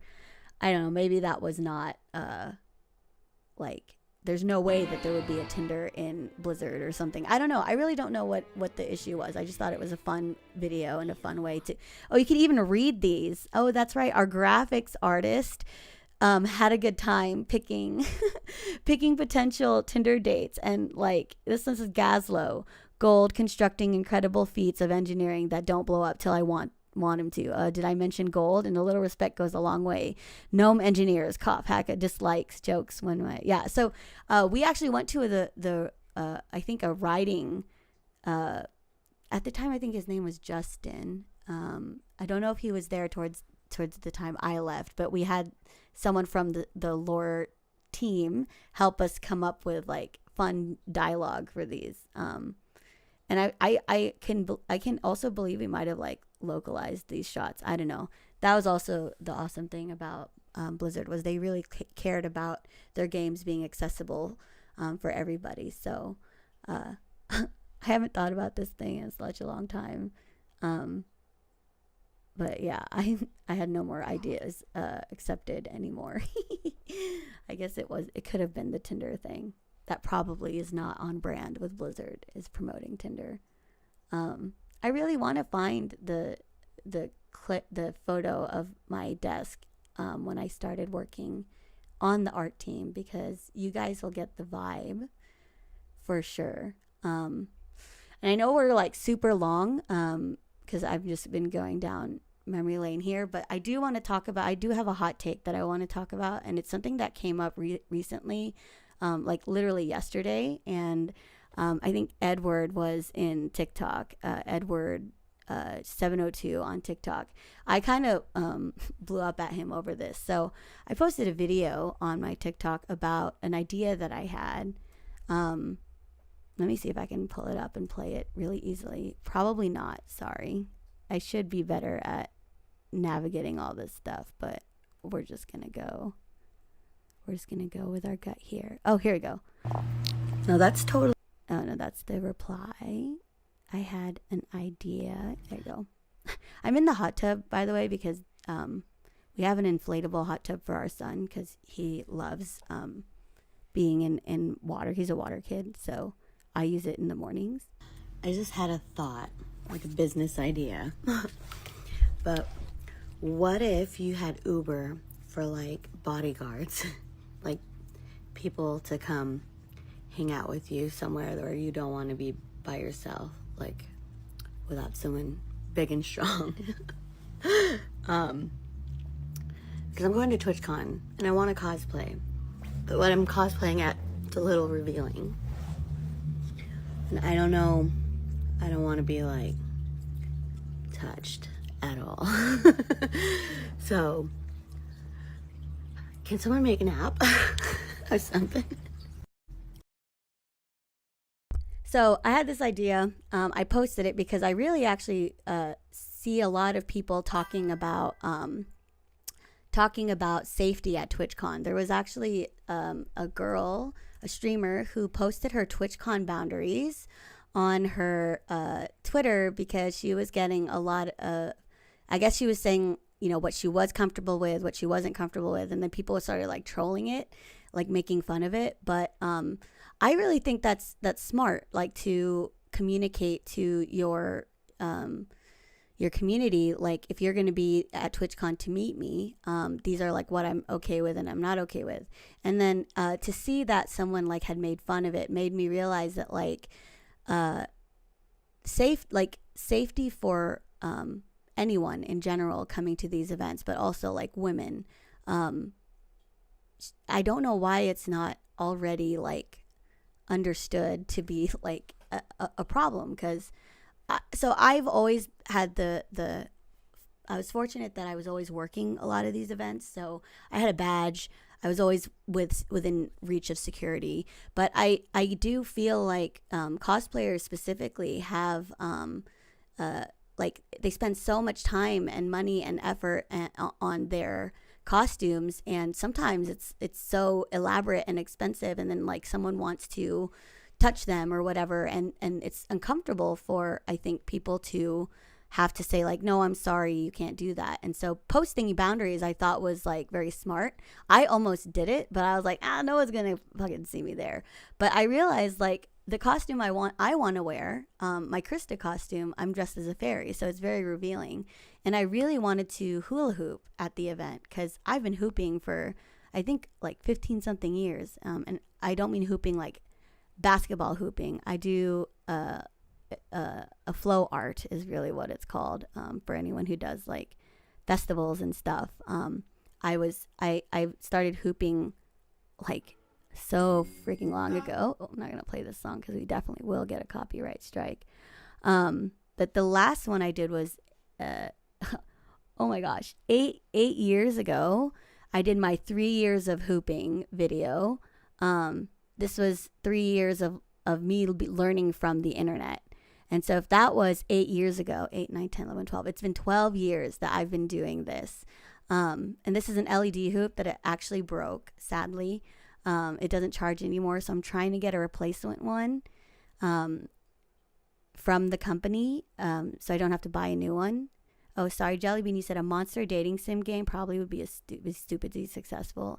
Dude, dating sims are getting scary now with like the world of VR, I think. But that's a hot take for another day.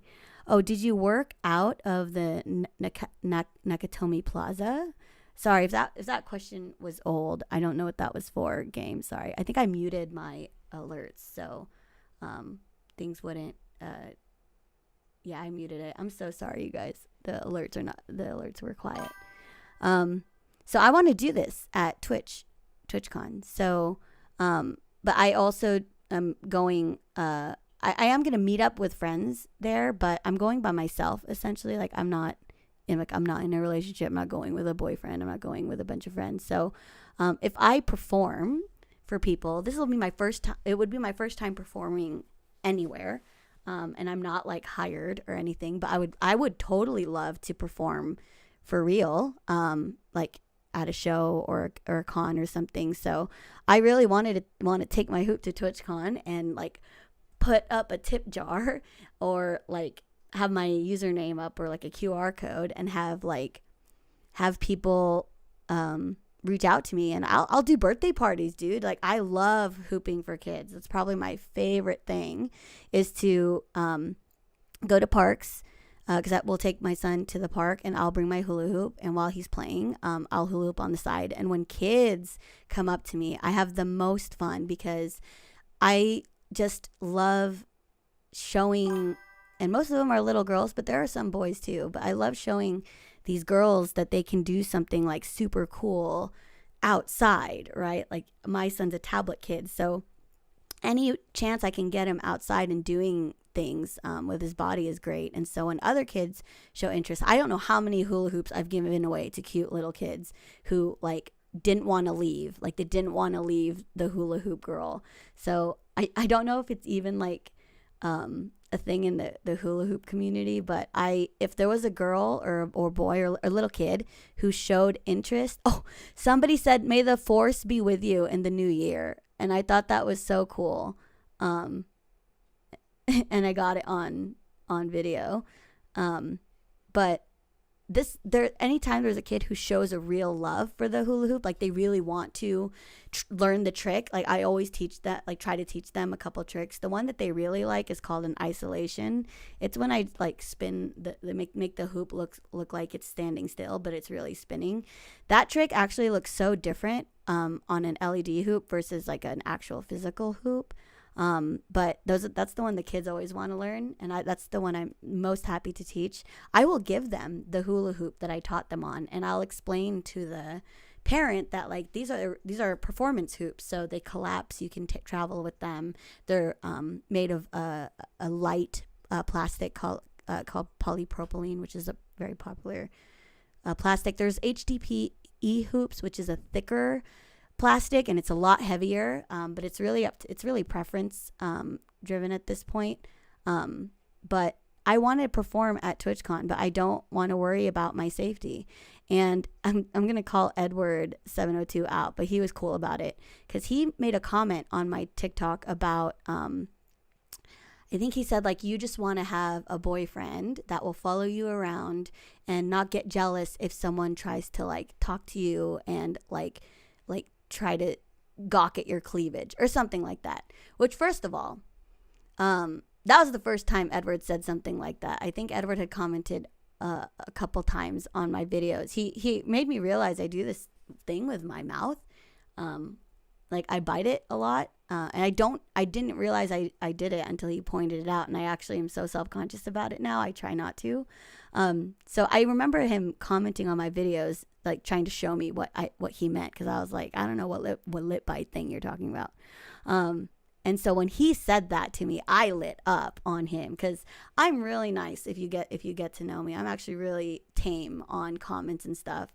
And if people want to talk about my looks or compliment me, like I'm a lot nicer than I was back in the day. I used to be really rabid about it because I didn't want people talking about what I looked like because I'm always talking about really substantial stuff. So I hated when it was always just about like, you're pretty, you're cute, like, because I'm more than that. So I'm usually okay with it. But when Edward said that I just needed a boyfriend, I like got mad. The first thing I said to him was like, no, I want to come home to my son alive. And I led with that because that's really what it is for me. That streamer also share the streamer on TikTok who said that she had all these boundaries at TwitchCon. She also, either her or someone else that replied to her. I forget how Twitter works nowadays, but there was a Korean streamer that was murdered by one of her viewers because a viewer that spent like over $70,000 on her, which is like, a lot of money. But I think she tried to like block him or something and he like killed her. I didn't read into that story because that kind of shit like triggers me. I actually don't look at the news because of stories like that. But I did retweet it on the thread of people making fun of this girl's boundaries. And when I made that video saying I had an idea for a bodyguard app, it was because of that. I don't want to get murdered just because I'm in a fairy costume at a convention dancing with a hula hoop, right? Like, I don't want to be followed to my hotel, right? Like, I don't want any of this stuff to happen. And there were people who were saying, like, just get your friend, like, just go with friends. And it's like, I am going with friends, but that they're there to enjoy themselves. I have a mission. I'm going there to watch panels. I'm not doing like after parties or whatever. I just want to get to the convention and come back home. My friends might want to do something else. So my idea for a bodyguard was like, it's a business transaction. And I don't want someone who's a friend having to watch me all the time. I want my friend to have fun there too. And if I'm, if there is something that happens, like, I don't want my friend to get hurt. Like, you know what I mean? Like, I don't want my friend to get in a fight. Even though I have my girlfriends who'll probably throw down and I have a lot of fighting game friends, they would hands down get into a fight for me, but I don't want that, So if there was an app like Uber where I could be like, I'm going to go to TwitchCon. This is, where I'm going to be. This is my hotel. This is my travel plan from the hotel to the venue.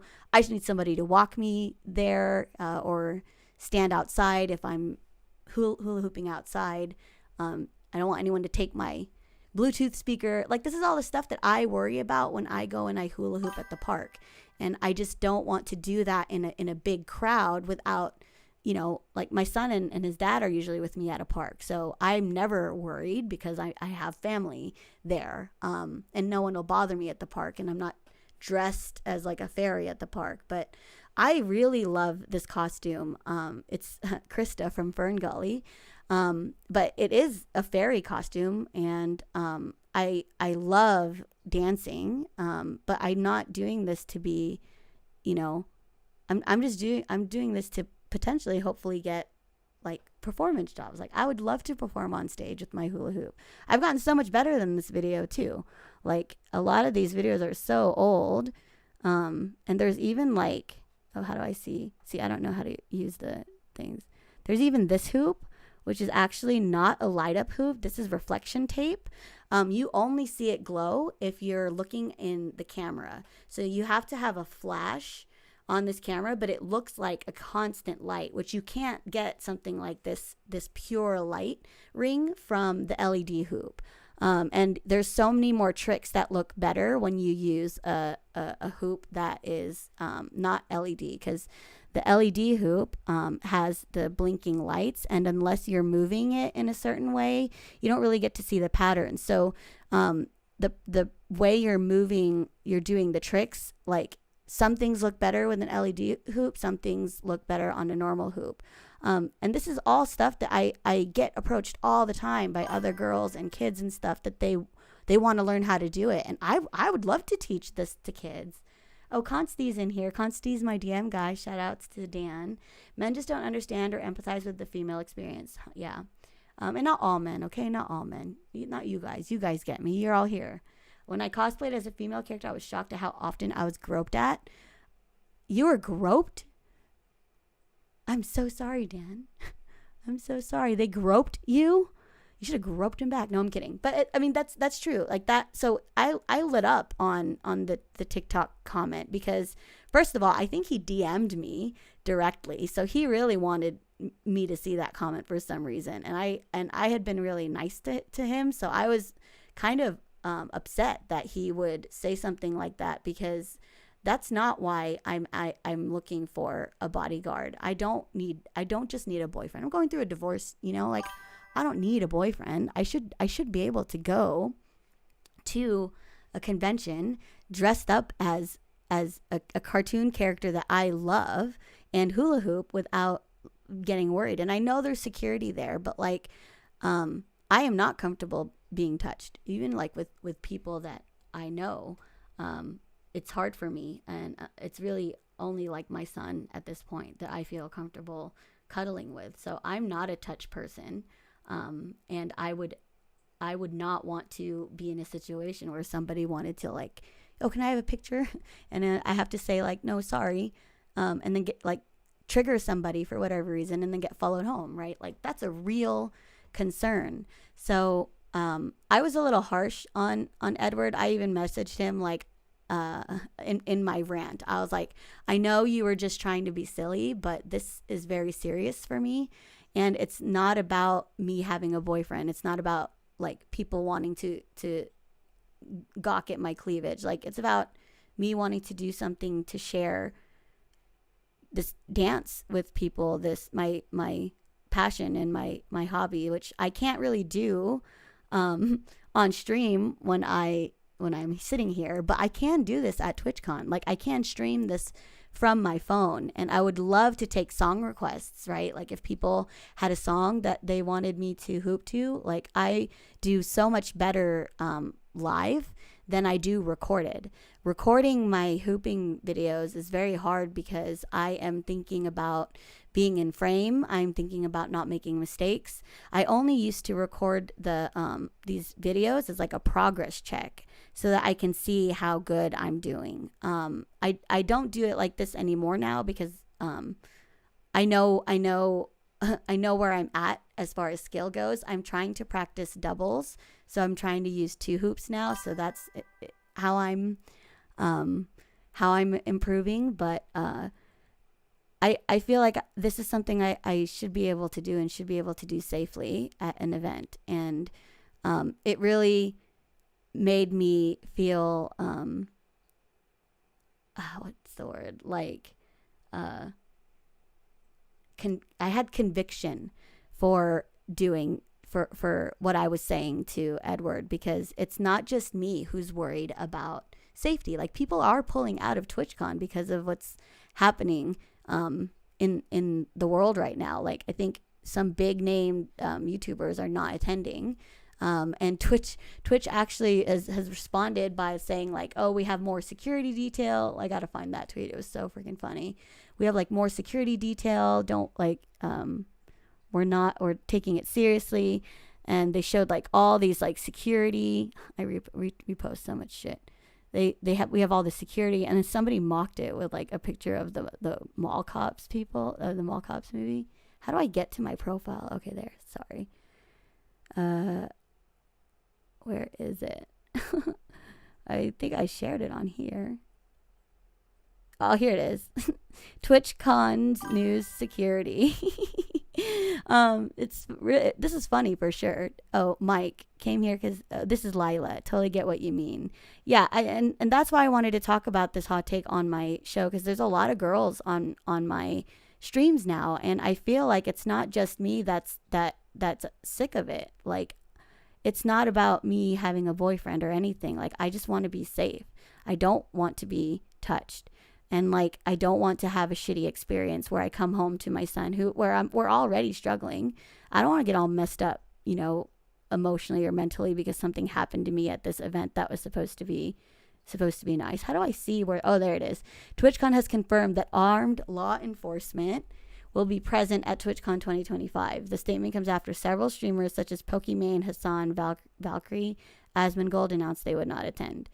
I don't know why these people aren't attending. I only really know this name, and I know this guy because we watch this guy. Mario watches this guy, so I only know these people just by their name. I don't know them personally, but I get it. Like, it's not a safe time right now, but I'm not gonna stop, right? So if there was an easier way for me to Uber a bodyguard, here's the thing: I know I can just hire security, but I don't have $300 an hour for a bodyguard. But the inspiration for this idea actually came from I don't know if you guys know the Hell's Angels. If you're not from the States, there's a biker group or organization called Hell's Angels, where they do this service. I don't know if it's an official service or what, or how you would even do it, but they would go to court hearings where abusers were child or not, I guess maybe not children specific. It was children specifically that I know they did this for, but it could be domestic violence too. But where people who were abused by and have to testify against their abusers have to face them in court.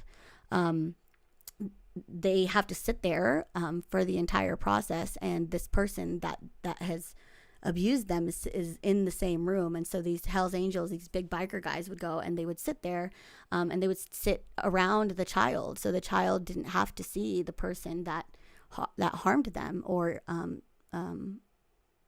whoever it was. So they don't get, I don't think they get paid to do that. I think they did that out of the goodness of their own heart. And so I feel like there is a market for people who are strong, and notice I didn't say men, big strong men. I said people who are big and strong, because I know a lot of women who are super strong and lifting weights, or like amazing fighters. And if there was a way that I could reach out to them, and if they're interested in making a little bit of money going to watch me hula hoop, like, why not? Like, why couldn't I just Uber? Or maybe more like an Airbnb, right? Because it's like, you're blocking out some time, so not necessarily like an Uber. But that was the idea. I want to thank Edward if he does ever watch this for he was apologetic. He said, look, I'm sorry if I offended you. I was just joking.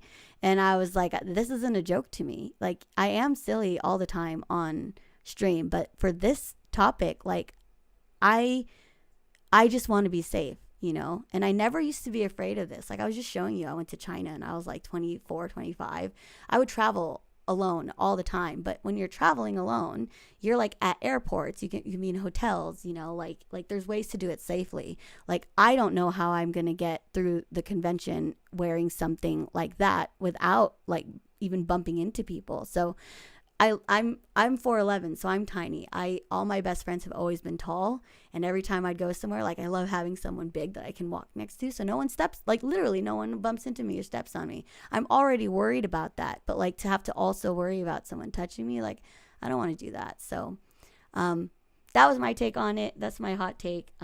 Like, I don't know if anyone in my Discord wants to chime in on this, but the second thing I wanted to test on this extra long episode 1 is doing my Cammy Wins hotline. So I'd love to get more discussions from you guys after the show. So I usually have like my mods and stuff here, but if there's anybody else who might want to, oh sorry, I missed them. Finally got the apples to the community center. Oh my god, yay! Was that the last thing you needed, Lila? Sorry, Stardew Talk. Just bouncing around in video channels. Dude, Jellybean, if you want, I'll send you, if you ever sent me your Discord, you can even hop on the call. But I'm going to open up the hotline, and I think I'm going to mute myself on the stream, or on Discord, so that people can jump in on the call here. But we'll see. I think we tried doing this before, but it was really... I think Ulti had some feedback, so be a little bit patient with me as we do this call-in thing, because I've never tried it before, but I do want this to be a regular thing where people can join in on the discussion as well. So it was the last thing. Dude, that's awesome, Lila. So I'm in the Discord now if any of my mods want to jump in, and I can do a quick sound check. But obviously, if you guys have any comments on this, I can read it in chat. I'll read it out loud if you want, or even if you're watching this afterwards. I'd love if you leave a comment. I do see people watching this, maybe not as much as the Stardew stuff, but I will love. Oh, Mesmer, thank you so much for your sub, for your Prime sub. I turned my alerts off. Usually you see my son up in here, but I muted it for now because there's a lot of stuff. Subscribe and there like, So comment delayed. and sell. Good luck, Mom.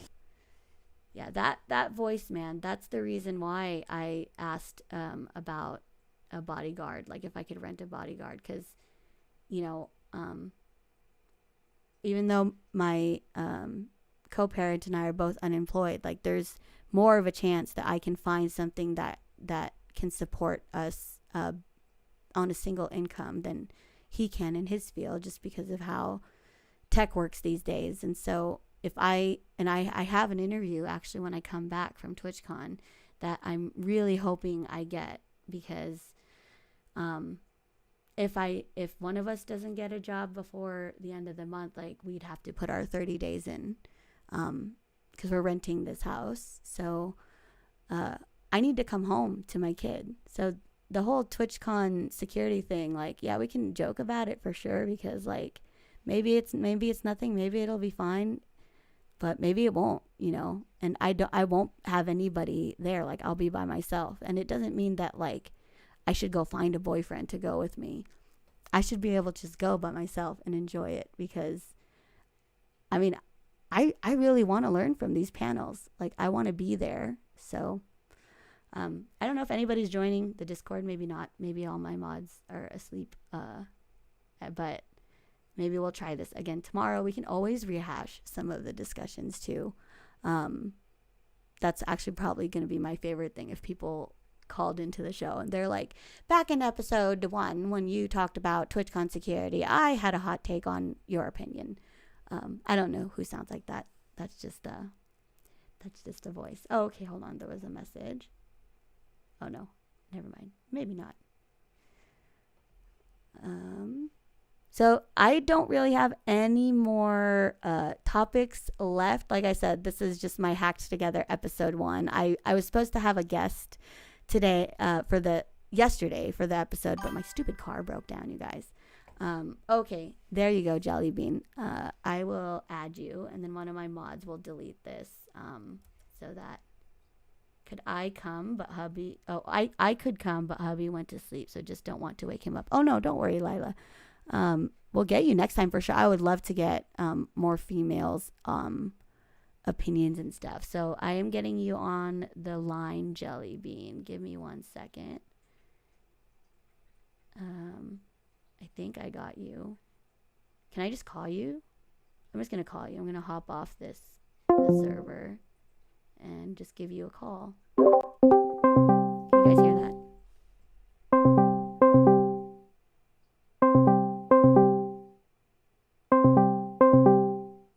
Oh, I don't know if you wanted to call.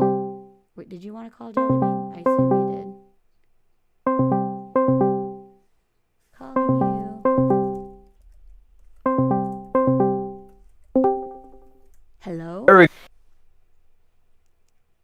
Can you hear me? I can barely hear you. Let me turn up the volume on my phone here. Okay. You caught me in bed. Oh, I thought you wanted to call. Sorry. I thought that's why you sent me your Discord to call you. Did I just call you to wake you up? I'm so sorry. No. I've been awake. I slept from probably 1 p.m. to 8 p.m. today. It was just one of those days that just knocks you cold, right? Right. Um, So you're on the air. So did you yeah, intend for that? Okay, I'm gonna pull your yeah, Twitch yeah. up. No, So it's absolutely a-okay. so let me introduce you. So Jelly Bean, I've been pushing on my stream because I ran into his Stardew stream. It was your hat that did it for me. I loved your Was it? steampunk top hat. But I'll give you a shout out. If anything, it was your personality. Like I loved that you're coming out of the retirement, or you're going into retirement, and you decided to do streaming. I'm just gonna play your video in the background, but this is Jelly Bean. This is the hat that got me, and that's why I was like spamming your live, because I just thought it was so cool. I love props and costumes and everything. Like it takes just a little bit, to make something fun, and I think you wear that hat very well. Well, thank you. Well, if you like the hat, wait till you see the cane. It's a 3-foot long pencil that You have a actually works. cane? Yeah. Oh my god, So that's so sick. it's a number 2 pencil. It's for the big problems. So, I um, love it. yeah, I've enjoyed a bit of a career in the past as a performer, going around to different conventions. I had a partner. We used to travel as Beard and Bean. I made it out, West Coast a couple of different times for some steampunk events. Um, That's Las so Vegas cool. was probably one of my Steamathon way back in the day was probably one of my favorite events to have gone to, and that's before like my health even took like 11 years ago. I got the congestive heart failure, and then about 2017, 2018, my health just took a big nosedive, and I've been fighting that ever since. And I'm finally kind of on the rebound, getting up stronger to where I can do more things. Um, but yeah, it's a whole thing. Have you heard about the congestive heart failure thing and the PBS show and everything else? No, first of all, sorry about all the heart problem. That's terrible. I'm so sorry. I didn't know that. And like from your streams, I didn't even to be fair, our times I think are so close that I am only able to jump on like right before I get on. So I didn't know about that. You don't show it at all. Like you seem so like like that's such a heavy burden. But you also mentioned that you performed. How did I get Yeah, to your no, TikTok there? so like I was a pirate with the Renaissance Festival under Jelly Bean. Oh, Renaissance And spell. then, Oh, and, nice. and then I also got into um, doing the steampunk thing and became a steampunk wizard. I'm going to go over to your YouTube and see if I can put it. Oh, I could probably just put it. Give it, A give me link in here Discord. Yeah, that's what I'm trying to look in for this is chat. what you're talking about. But I can't seem to find your TikTok for whatever reason. Is your TikTok not the same spelling? Yeah, it's not. Here is. It is. This is Yeah, my TikTok oh. is Professor Jelly Bean. Oh, that's why. But that's all right. Yeah. I see. I'll get this video. Is there audio in this that you want me to play, or can we mute it? Yeah, no, you can absolutely play it. Okay. It's let's a see. quick 30-second from Look my at PBS you. show. I'm hoping you'll join me as I learn more about this wild, wacky, wonderful world. This It's is so you? nice to meet you. I'm so glad you're here with me today. Oh. Are you ready to do a little bit of thinking? Whoa. If you were to be something small besides your puppy, what small thing would you be and why? Can small things do big jobs? I'm looking forward to discovering more about this wild, wacky, wonderful world with you. Jelly Bean. First of all, do you want? Are you comfortable giving your first name so I don't to officially meet each other? Yeah, my Christian name is Mark. Mark. I am more well known around the world as Jelly Bean, but here locally in Topeka, I'm Mark Argentine. So yeah, it's a thing. Oh my Um, gosh. When was and this? so yeah, I love so PBS. that would have been about 10 years ago. So we had just gotten uh, that promo and the pilot episode up on the air. And then I went into the hospital with flu-like symptoms in the middle of the day, and they said, "We're not quite sure why you're still alive, but you've got about 2 weeks left at best." No. And so that's been a decade. Um, and so I spent 2 years on my butt, and at one point I had collected so much water on my body, I was like up to 480 pounds. Oh my gosh. And so, like in July of 2018, I peed 160 pounds of water off of my body. What? We finally found the Sorry. yeah, we finally found the drug combination to get the water off of me.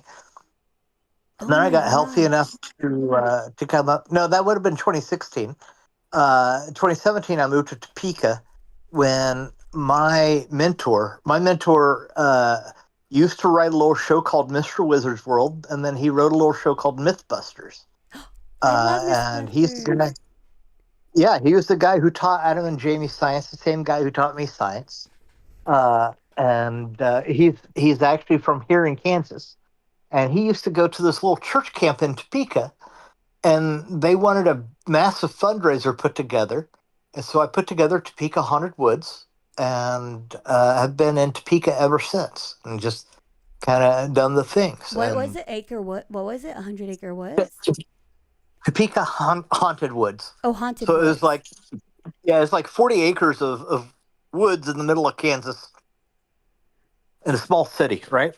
So I finally got your TikTok, so I can share this on the stream.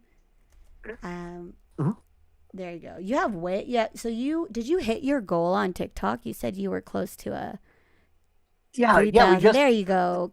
Nice. Just surpassed Congratulations. 3,000. We're closing in on 3,100. I've got my eye on 5K. When I get up to 10K, I'm going to start turning around and saying, okay, now it's time for the Twitch and YouTube audiences to build up. Yeah. And go from there, and make things happen. But yeah, the focus is going to be teaching the 6 essential skills for success, and those are the observation, measurement, classification, inference, hypothesizing, and communication. And while I started saying those were science processing skills, the more that I applied them to everyday life, I realized that we use these same skills just to make anything happen. And I think it's the best way to beat procrastination. I think it's the best way to get past hurry disease. I think it's just the way to be successful is to focus on building those skills at a young age and going from there. I love it. First of all, who knew I was going to get a pretty sick guest on episode 1? I was actually gonna. I didn't have a backup guest for this. My best friend, who she's also been working in the gaming industry, was going to be my first guest because we had met at esports events. So I didn't think I was going to have a guest, but look at that. Look at that, Jelly Bean. I have I have you. So I did want to ask you, you said you went to the Renaissance festivals and stuff like that. What is your opinion on the topic at hand, the hot take, right? Like, I don't know if you heard all of that. I mean, you might have even seen my video when I posted it because you're on TikTok. With the hooping? No, about so I think I posted, I had an idea for like an Uber bodyguard app. Yeah, no. So I think the thing, coming from a male perspective, we have absolutely no real clue or if we have any clue, it's at very rare times, how our society educates women to feel more vulnerable and feel scared of the environment around us. Women will often talk about men having all the audacity, and it's like, yeah, we don't have we don't have to worry about a dude in an elevator. and it's very real threat. It's very smart to have that feelings and those fears. And guys just never come from it. I think the bodyguard thing is a huge deal. And I'm here in Topeka, and we've got that awful family that runs the one church here in town that goes and protests all the funerals and everything else, and protests my church and protests this, that, and the other. And having people who are willing to stand in the way and just be there with you is an amazing experience, right? Yeah. It's one of those things that validates life for you. And so I do think that it's a good idea. And I think the biggest thing is, how do you build the trust with those people who are there for Uber? So yeah. Yeah. So someone replied to my TikTok saying like, I had this idea, but for like an app where you can invite for like have a friend for the day, which apparently in Japan and in some Asian countries you can kind of rent companions. But the reason why I didn't want it to be a friend and I wanted it to be a bodyguard was because I don't need someone to hang out with me. I need someone to be like looking out for me and making sure that I'm safe or that I don't forget anything. Like this is a real occupation. But also I like the Uber idea, even though Uber is getting like lawsuits and stuff. But I guess in the same breath, like I want to be able to verify these people and see that they have had experience, escorting cosplayers to and from venues and managing crowds or whatever it is. And I'm sure there are people out there who like bodybuilders or fitness people who are strong and could, get down if they needed to and would love to make a couple extra bucks, hanging out with somebody, Do you know how many female MMA artists there are? The MMA fighters, and they're badasses. Somebody tagged one, I think. Let me look it up. Yeah, so I've got a friend here in Kansas, and she's like that. She's actually getting into professional wrestling now. Nice. But she's also a cosplayer. And it's funny that you have Cammy wins because she gets dressed up as Cammy. No, that's awesome. And she will, just do the entire thing. But there are absolutely, I think there's room in a market for it. But yeah, you got to find how to qualify the folks and make them trustworthy and get people to feel that they are safe with these what could be random people. But there's there were so many messages from people who were like, I can help you, like I can go with you, I can be your bodyguard. And I get the sentiment, and I it was very sweet. I appreciated that so much because it shows that like people understood my concern and like wanted to help me. But I would reply to them like, this is why I think an app would be great, because then if you did want to help me or reach out, I could look up your profile and I can see like, okay, you are verified. Like you did the government ID verification. You got the background check, you have this experience, and like even more so if like you said, if they are an MMA fighter or something like that would be something I would think was dope, especially if it's a woman. I would love a woman bodyguard. Like that would be sick too. Because they can go with me to the bathroom, and I don't have to go to the bathroom alone. Right. Well, and getting in and out of cosplay is sometimes gymnastics in itself. Right. So that would be great to have an app like that. So, I can't find this comment. Somebody tagged this other creator, this other streamer who I think she was a cosplay person. I don't think she was an MMA now that I think about it, but yeah, I don't think I'm going to make this app. Like, that's not really why I posted that. If anything, it was more just like other people can make it so that I can use it. Sure. I was going to make a kid science show once. Oh, Xavier said you are a great guest. Xavier from YouTube says you're a great guest. I was going to make a kid science show once. Here anyway, bodyguards fall under private contract security with a license and a lot of liability insurance. Right. So I totally understand the logistics of it would need to be ironed out, but why couldn't we do that? That's something that I feel like would be so beneficial, not just for, cosplayers, but like maybe somebody who is really sick and can't get around very easily, can't push their wheelchair around, and wants to go to an event but doesn't want to, their significant other to get tired. Or I don't know, like there's so many reasons why you would want somebody who. No, absolutely. Absolutely. Like my niece, I've known this little girl since she was 4 years old. She's now 19. She is my stagehand when I go and perform at shows now. Nice. And so like she sits right next to me when I'm doing the ultimate geek spelling bee.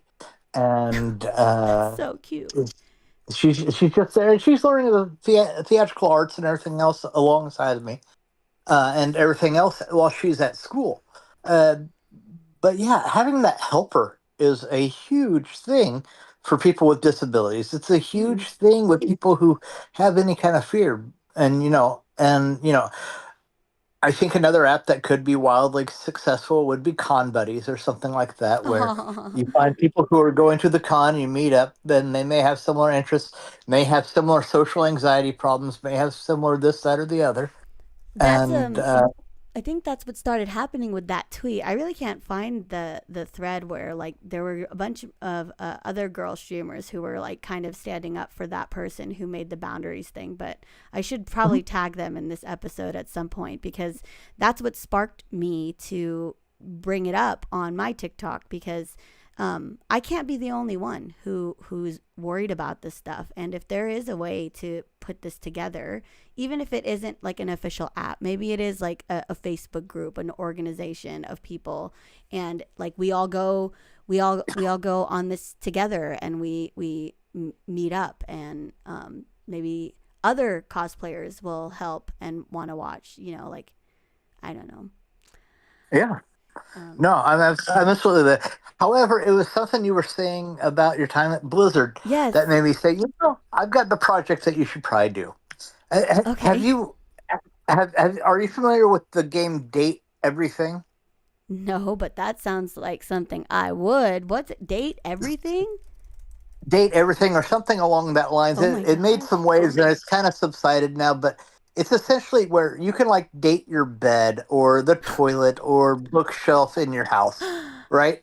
And cute stuff like that. But you had the monsters on World of Warcraft going through a Tinder, and I thought, oh my God, what if you took a Tinder dating app for monster lovers? Because that's such a huge thing with Book Talk and all those nerds right now, where you just go through and you do a Tinder app or Hinge type thing to start off the game and the app on your phone, and then you're dating all these monsters, so on and so forth in the game. Your idea for the game is it's a dating simulator, but you're a monster instead of people. No, you're a human. Oh, you're a human dating. You're a human dating monsters. Oh. Are you not familiar with the monster dating fandom? No, I mean, Oh my God. I'm so out of the loop. I'm a Monster Hunter. What is it? Monster Yeah, Prom? no. Oh, I see. Like the like high school prom, like Monster High or whatever. Is that no, not even that? Like there are women who absolutely fawn over evil creatures being good to just them. Oh, right. I didn't think of that. Dang, that's cool. And you think of, there are some women who are attracted to a minotaur. I see. So it's dating some who would be, dating monsters as humans. They don't have that already. I feel like there's so many dating sims. I'm sure it's got to be out there somewhere, but there's always room for more. Yes, So what your idea was for me to play this? No, I think you should make it. I don't make games, Jellybean. I don't make the games. I lead the people that make the games, because I admire Stardew Valley's developer Concern Day because of the fact that he was a solo dev, because that's crazy to do a game on your own. Let me set the record straight. I was an engineer for 3 years. I loved it. I actually wish that I could have stayed in that role, but I was called to production or project management because it was a startup at the time. So I had to give up on engineering, and I realized that I'm not as strong of an engineer to make a game on my own. I think I would love to help design a game, but I'm more on the like creative direction kind of thing. But Sure, I would love to I write get that. the storyline for a game like that. But somebody else has Sure, to make it. I get all that, and I also understand that you have enough experience in the gaming world that you have certain expectations of yourself. But Aw. I also think that everyone starts somewhere, and you are at a amazing spot with amazing experiences. Mm. Where if you found the initiative to say, you know what, I want to develop this game, you could probably do as much or find people to work alongside of you to make it happen. That I can do. If you meant me as in me producing the game, I could do that. As long as it happens. Yeah, just produce the game. Make it happen. Okay, you hear that? I think my mom here. Look at KF. Make an all with embedded Gemma or something where you can ERP with dragons on the go. Just make the Jira tickets, and I got it. Oh yeah, see KF. So I would love to. I think that's why in my job hunt I'm focusing a little bit on game producer roles, because I feel like that if I went back into game production, I would be pretty lethal at this point, now that I have the technical hard skills to develop software and I can develop it at a scale that's comparable to industry standards. I would be really good in gaming, but gaming also, there's so many layoffs in gaming and everything like that. So your idea of developing it as an indie dev is smart, actually, because there are indie developers that are doing really amazing things with simple games. But if it wasn't like this Date Everything, where it's not a first person view and you're not walking around, and if it was like a text-based simulation, text-based dating sim, that I would love. I would probably make possible. And I think Consti in my chat is developing a game on his own as well, if Consti's still around. But I guess you're right. I maybe should look into this. It's always a good side hustle, and being able to do any kind of thing. While I talk about I am ready to do all the science demonstrations, I do have a side hustle of writing grants and finding sponsorships and those kind of things. That's how I supplement my income. Is nice. I've probably raised about $1.5 million here while I've been in Topeka past 8 years, just a side hustle / volunteer. That's amazing. You're a side hustle king, man. You're on PBS. You're teaching science.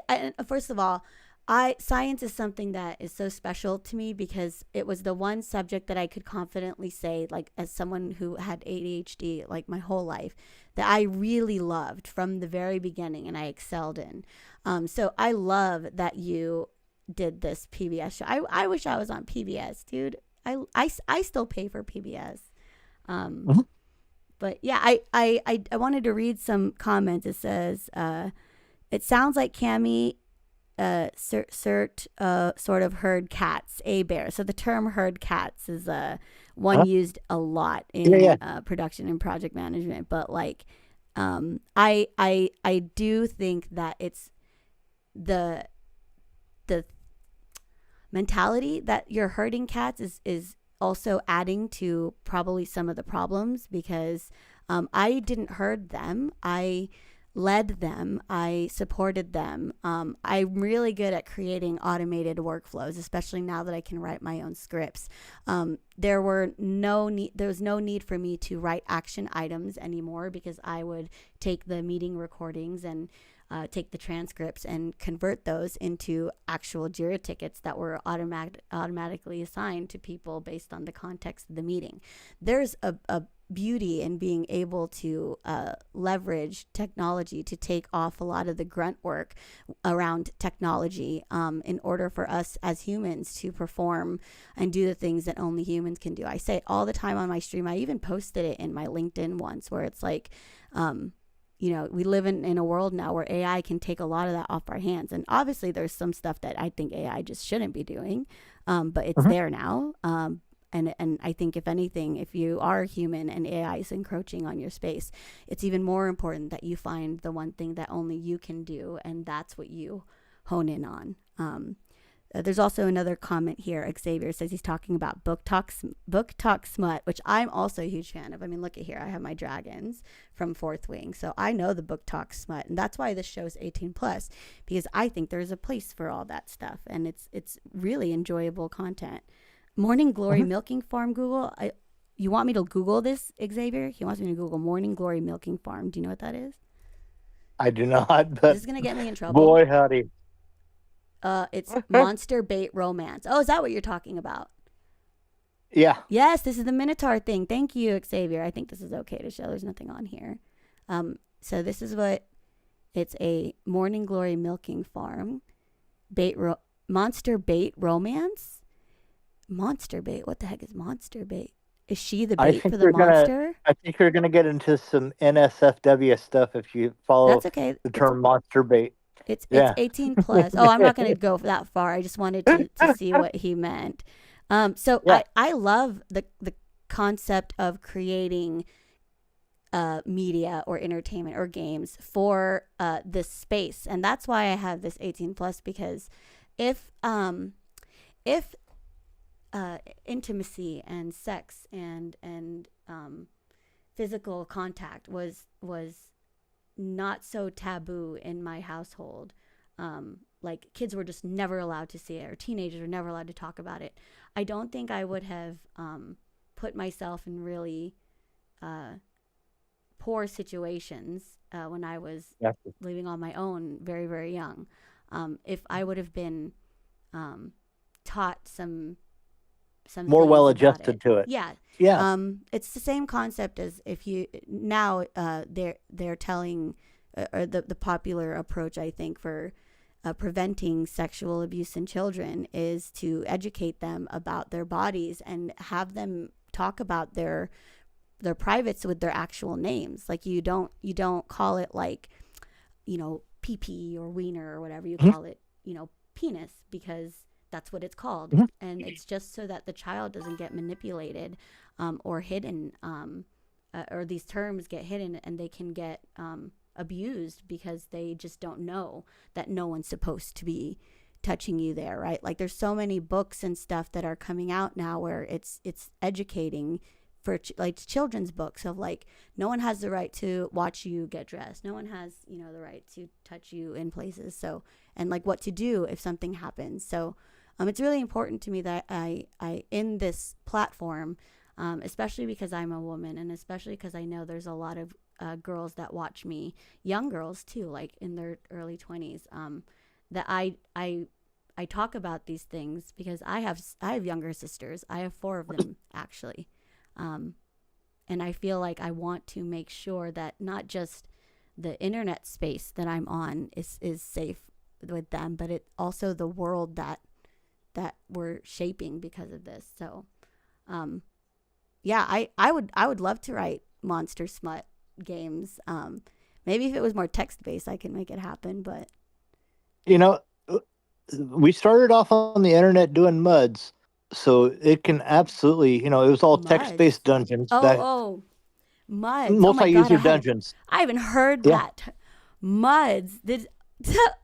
That's how old I am. Took me back. That was dope, man. Like I was like, what? MUDs. And so it all starts somewhere.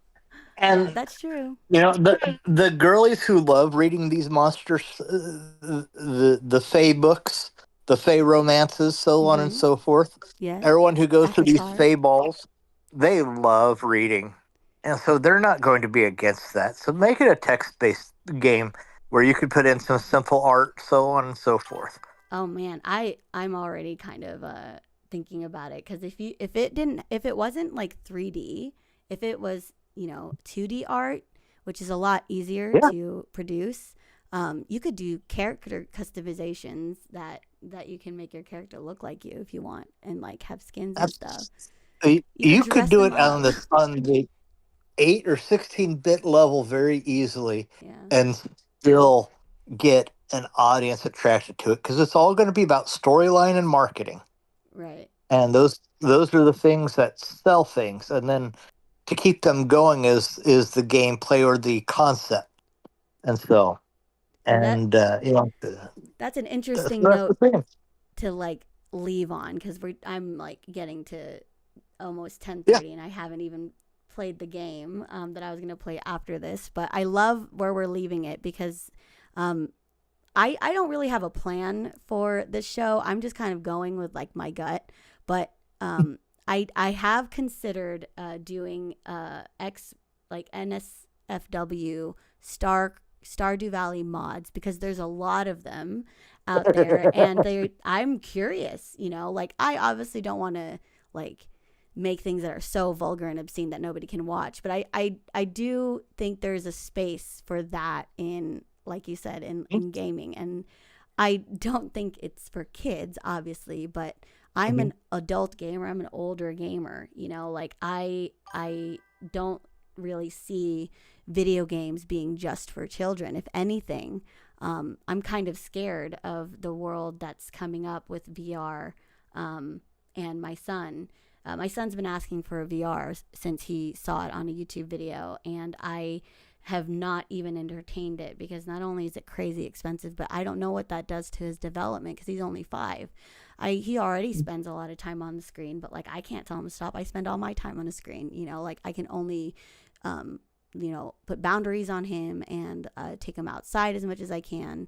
But it's scary to think that the lines are being blurred so hard, because nobody's watching, right? Like the whole Roblox thing. I don't know if you've heard of that, Jelly Bean. And for the people watching, Roblox CEO is getting a lot of hate, because he seems to be either pushing for or is super supportive of dating in Roblox, which is primarily a child's game. Like that is not a game that I see adults playing. It's not like a Red Dead Redemption or like a Halo 3 or a Silent Hill, right? Like those games, for sure adults are playing, but Roblox is a kid's game, and it's so scary. So scary. Yeah, there are a number of adults on the Roblox. I've not I'm on heard there many because of my son, so I can play Sure, games with him. I haven't heard very many great stories of adults being on there. It would Are be there great even adult Roblox streamers that play for real? Like, I'm not sure. I hate the concept of like, sorry. There are creators who make video game content for kids that are great. I have a few that are my favorite that my sons watch, and my son watches, and it's just a guy being silly while he's playing games and having silly voices. But I am not comfortable with people and adults specifically making content that is really brash for the child audience. Like there's sometimes they go like what the cock or what the cuck, like they'll not say the F word, like, but they'll be like what the flop, like they'll do these things that like are influencing children, and it gets by the child safety guardrails, because it is a video game and they aren't cursing. But what they're doing in the game, right? It's like they're violent, or they're killing things, or they're like talking about buttholes. Like it's like, obviously my son's a boy. He likes all that stuff. He loves the cool guy thing, and like I can't really talk. I was on Epileptic Gaming, but I want to be able to trust if I can, yes, please. If I can interrupt real quick, because I make content and relate to children with the science and STEM things. Yeah. I'm also a performer who was a pirate, who is very much adult content and dirty jokes and lustful things, yada yada yada yada. I think a lot of the difference when you do it is a lot of those sharp interactions are okay for adult audiences. And while I will always maintain that children are just little adults, it is important that we take more time because they're growing up in such a society that relies on instant gratification. And so we say things like, what the flub, instead of, what's going on? And taking the time to investigate and think, we have a natural shoot from the hip reaction. And I think that's a large part of it. And I think that's where, explicatives have that because they're not necessarily bad words. I don't think they're bad words.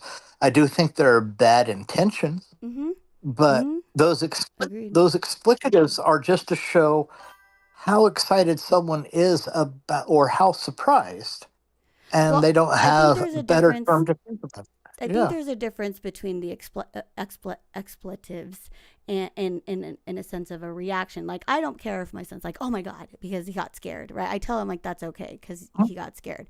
But it's when the intention of it is way too brash. And like the what the flub is cute, but when it's like I don't flub and care, I don't know what you're flubbing talking about. Like that's where I'm like, okay, this is a little much.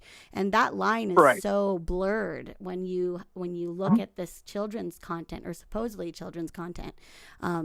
So I actually I didn't put all of it together when you just mentioned that, but you understand where I'm coming from. You actually create content for kids, and I also would love to direct content for kids too, because right now my son's homeschooled and he's learning, Common Core reading and math, and like his dad started doing the math part in the Minecraft game, like counting blocks. How many blocks? If you stack 3 blocks high and you took 2 blocks out, I have 1 block left. And I'd love to make a series of teaching kids, math in Minecraft or whatever it is. So I think there's there's room for that, but also it has to be done by people who understand the power of that, because right now the people that are winning, I don't think they're really teaching my kid all that much, except like how to teabag in Roblox, which also, like, don't get me wrong, that shit's so funny too. Like I get why he's having fun, but at the same time, like that can't be everything. That can't be the only thing that they have. And I feel like as a parent in this generation, I don't think anybody that I know that isn't a gamer can see the cliff that we're all heading towards if they don't monitor their child's Roblox account. Like if they don't understand that adults could be talking to your kid on this account, on this what you think is a kid's game. Like that scares me. So that's why I feel really compelled to talk about this stuff, because things are getting hard to separate now. And it's easy, like back to the Xbox Live video that that got my first start in the industry. Like I was very passionate about that, that there was probably parents who just didn't know that they had the power to turn off that communication if they wanted to, and like they need to enforce it, they need to use it. And whatever, 15, 20 years later, however long it is now, I'm actually a mom now, and I have to put my money where my mouth is. So to end on the note of creating a game for smut, like I think that there is a world where that is going to happen anyway, but I want to be a part of making it so that it's safe for children, for teenagers, for people who could be victims at some point, because it's too close. And I think that is, generations before us. I consider myself a young Gen X elder millennial. A young And Gen X elder millennial. Gen X yeah, is before us. I'm right at that. Okay. I'm right at that cusp. But I think in the past, people have really tried to create a dichotomy between what is for kids and what is for adults. And while there needs to be levels of what is appropriate for age and maturity levels, I think we have done a poor job of saying, we have the very wholesome people doing these things for kids, but they can also be very adult. And there's tons and tons and tons of examples of entertainers that do have that, but like Jim Henson with the Muppets, notorious for doing blue content, and he Blue started with blue content? content. Yeah, like adult material. And Really? so, yeah, I've never heard that term. Blue and then content.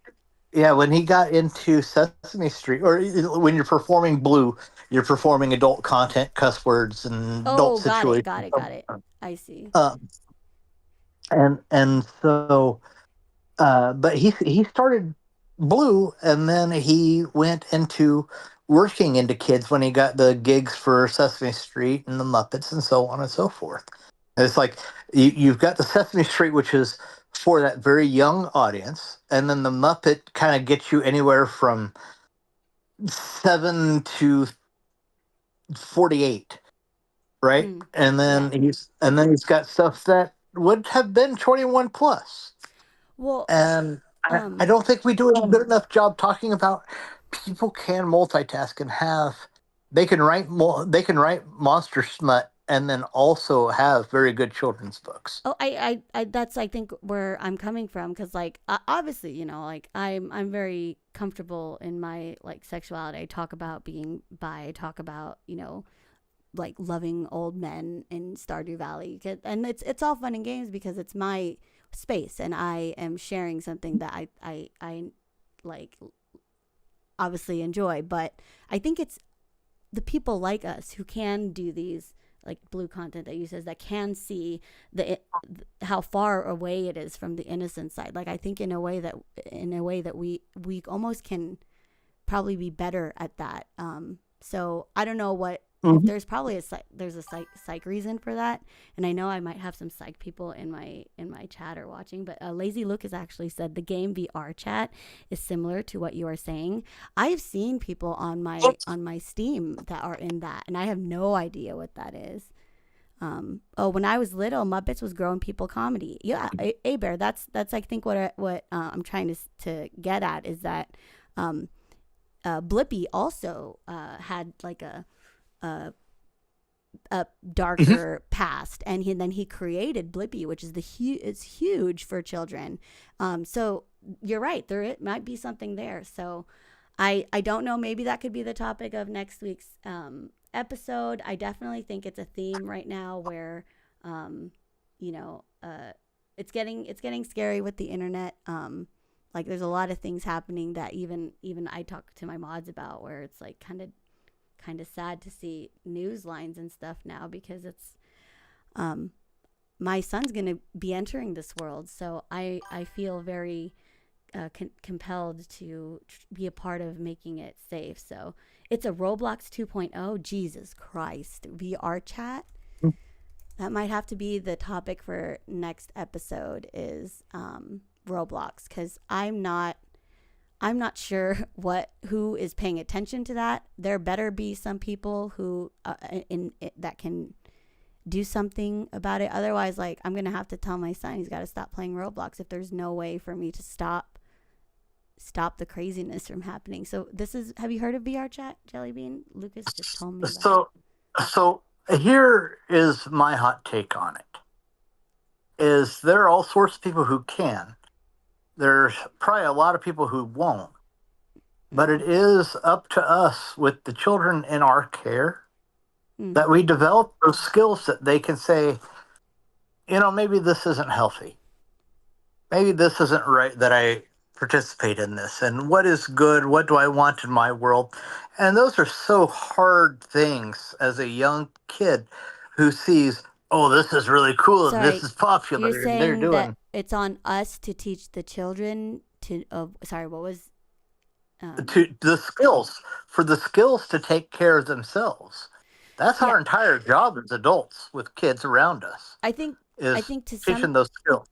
I think to some extent, yes, of course. Like that's what I'm doing with my son, where like he's dressing himself and bathing himself, right? Because it's like he's getting to that age. But I think, at least for me personally, I don't want that to be on my son, to have to realize that there's scary people in his game, because there shouldn't be scary people in his game doing scary things. Like, as parents, we have the power to, we're spending money on these apps, so we can choose what we're spending on. I would rather pay $15 a month for a safer Roblox. You know what I mean? Like, where the games that are created aren't junk.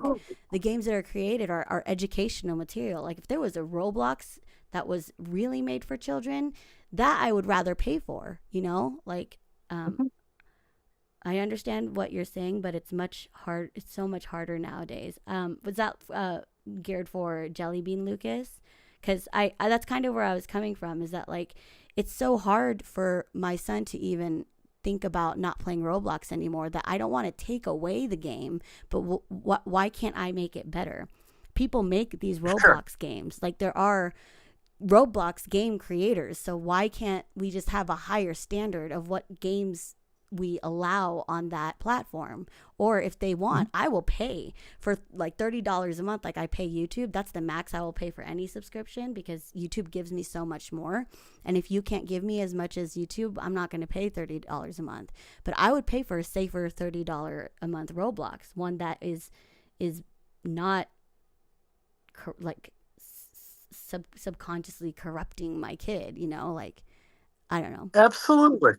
No, everything you're saying is right. I would like to add on to that there is a want, there is an absolute need to be able to help kids process the world around them.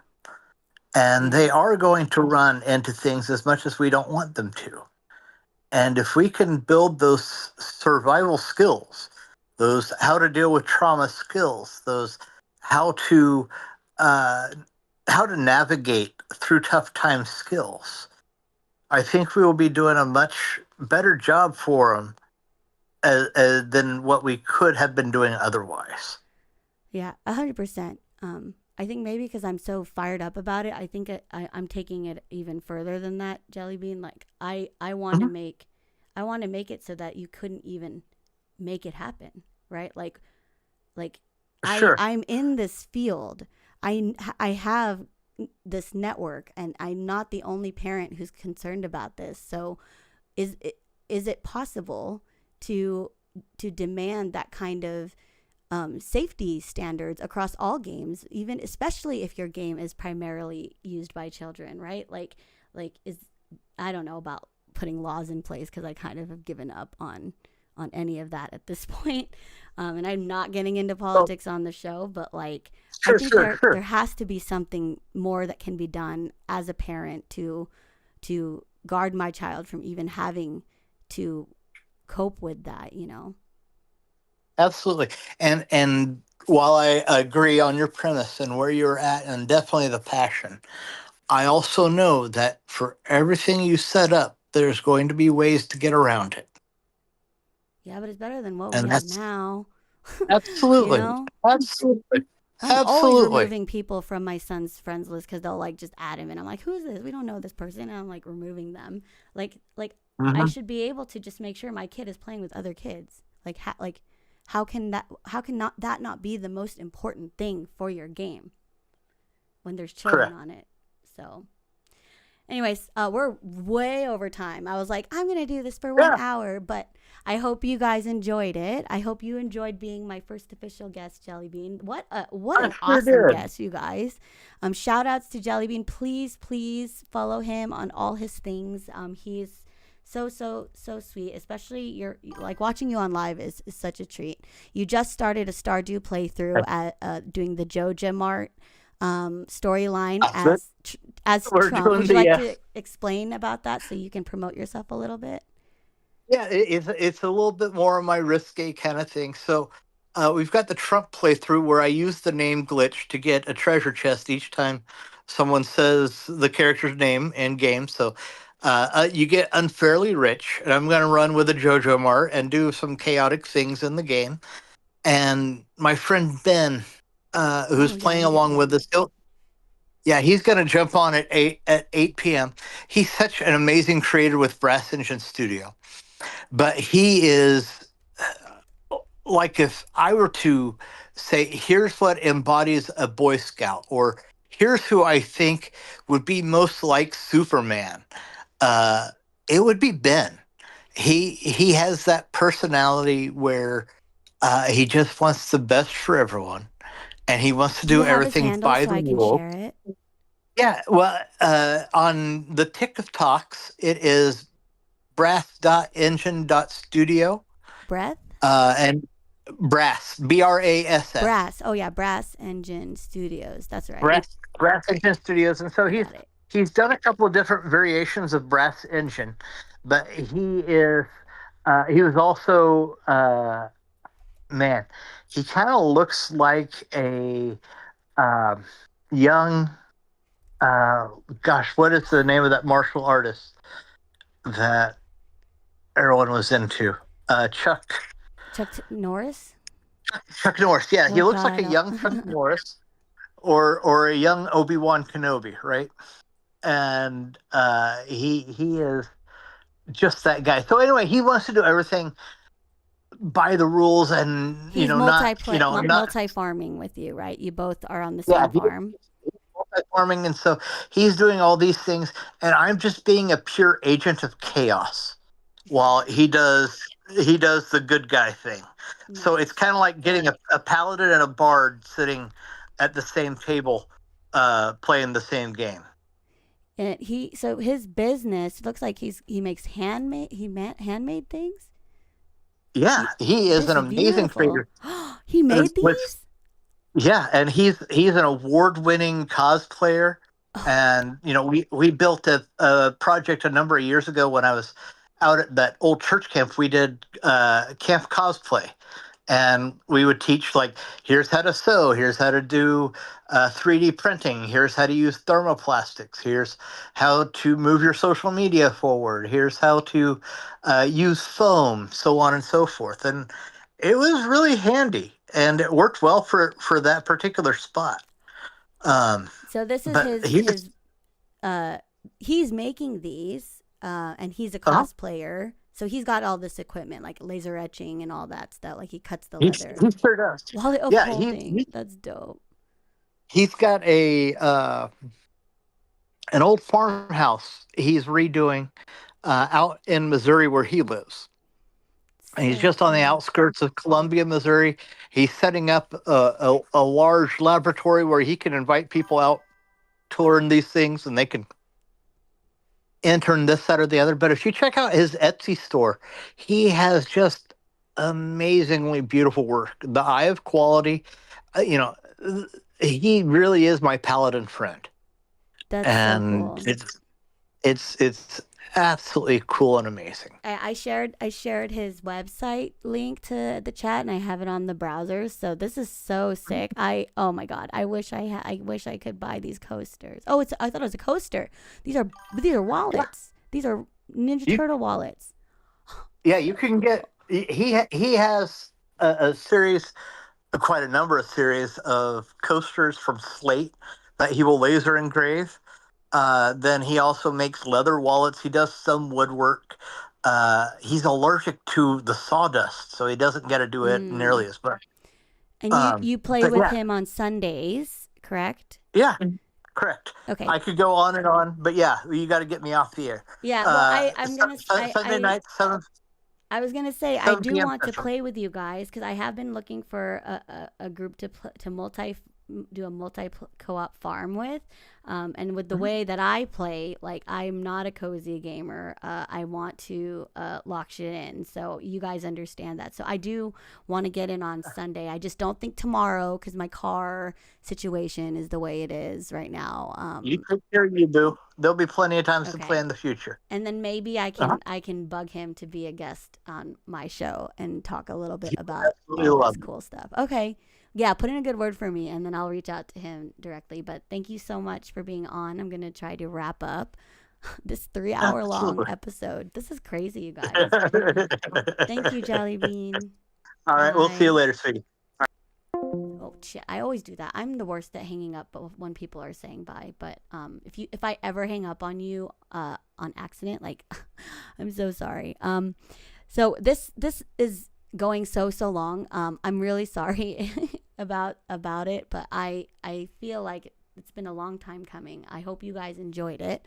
I am going to talk a little bit about my Ko-fi. So as far as like the show stuff is going, it's like pretty much done. I didn't really have much to talk about today. Apparently I did though. Like I just want to talk about the one thing, and now I had a guest and it's great. So I'm happy about it for sure. But I don't want to go this long. It'll be a lot more tightened up next week. It's been hard. So if you have been following me, I played in the beginning of the video that I'm officially like unemployed. It's been a while already that we've been burning through savings. And so I'm really, really hoping on finding a job pretty soon, or maybe something takes off at TwitchCon with my channel and stuff. But I'm in control of what's happening in my life. I feel like at the end of the day, you know, I have family that I can always reach out to, and like worst case, if we have to move back home, like it's not like I'm gonna be homeless or anything. But that is already in motion. There is something that I just set up on my Ko-fi. I have been talking about my brother lately. I actually started playing Kitchen Sink Aloha, which is a game where you are a brother-sister duo. And I want to visit him. He's stationed in Hawaii. He's active duty, and I don't have the money to go and see him.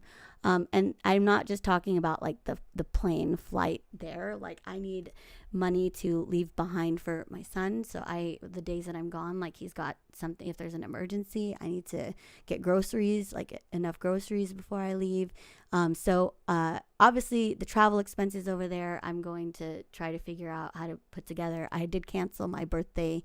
I had a flight planned for my birthday, but I don't even really know if that was gonna go through anyway. So I do have some means to go and see him, but I want to visit him because it was his birthday last week. And, you know, I don't remember the last time I got to spend my birthday or my brother's birthday together. Our birthdays are a month apart. So mine's on the 3rd of November. His is on the 3rd of October. And my brother is my best friend, you know, growing up. Like he was the first friend that I had. And I want to visit him. If I could get the money together, I totally would. I'm probably going to have to borrow the money to fly out there. Like I'm already going to see him, but I need to be able to like pay people back. I need to be able to eat when I'm there. You know, I'm going to share a picture, actually a baby picture of us. But I'm oldest of 8. I think I've mentioned it a bunch of times. So he was the first, sibling that I had, and he was the first one to call me ate. Ate means older sister in Tagalog and Filipino. You call an older sister, an older cousin ate, or kuya if it's a male.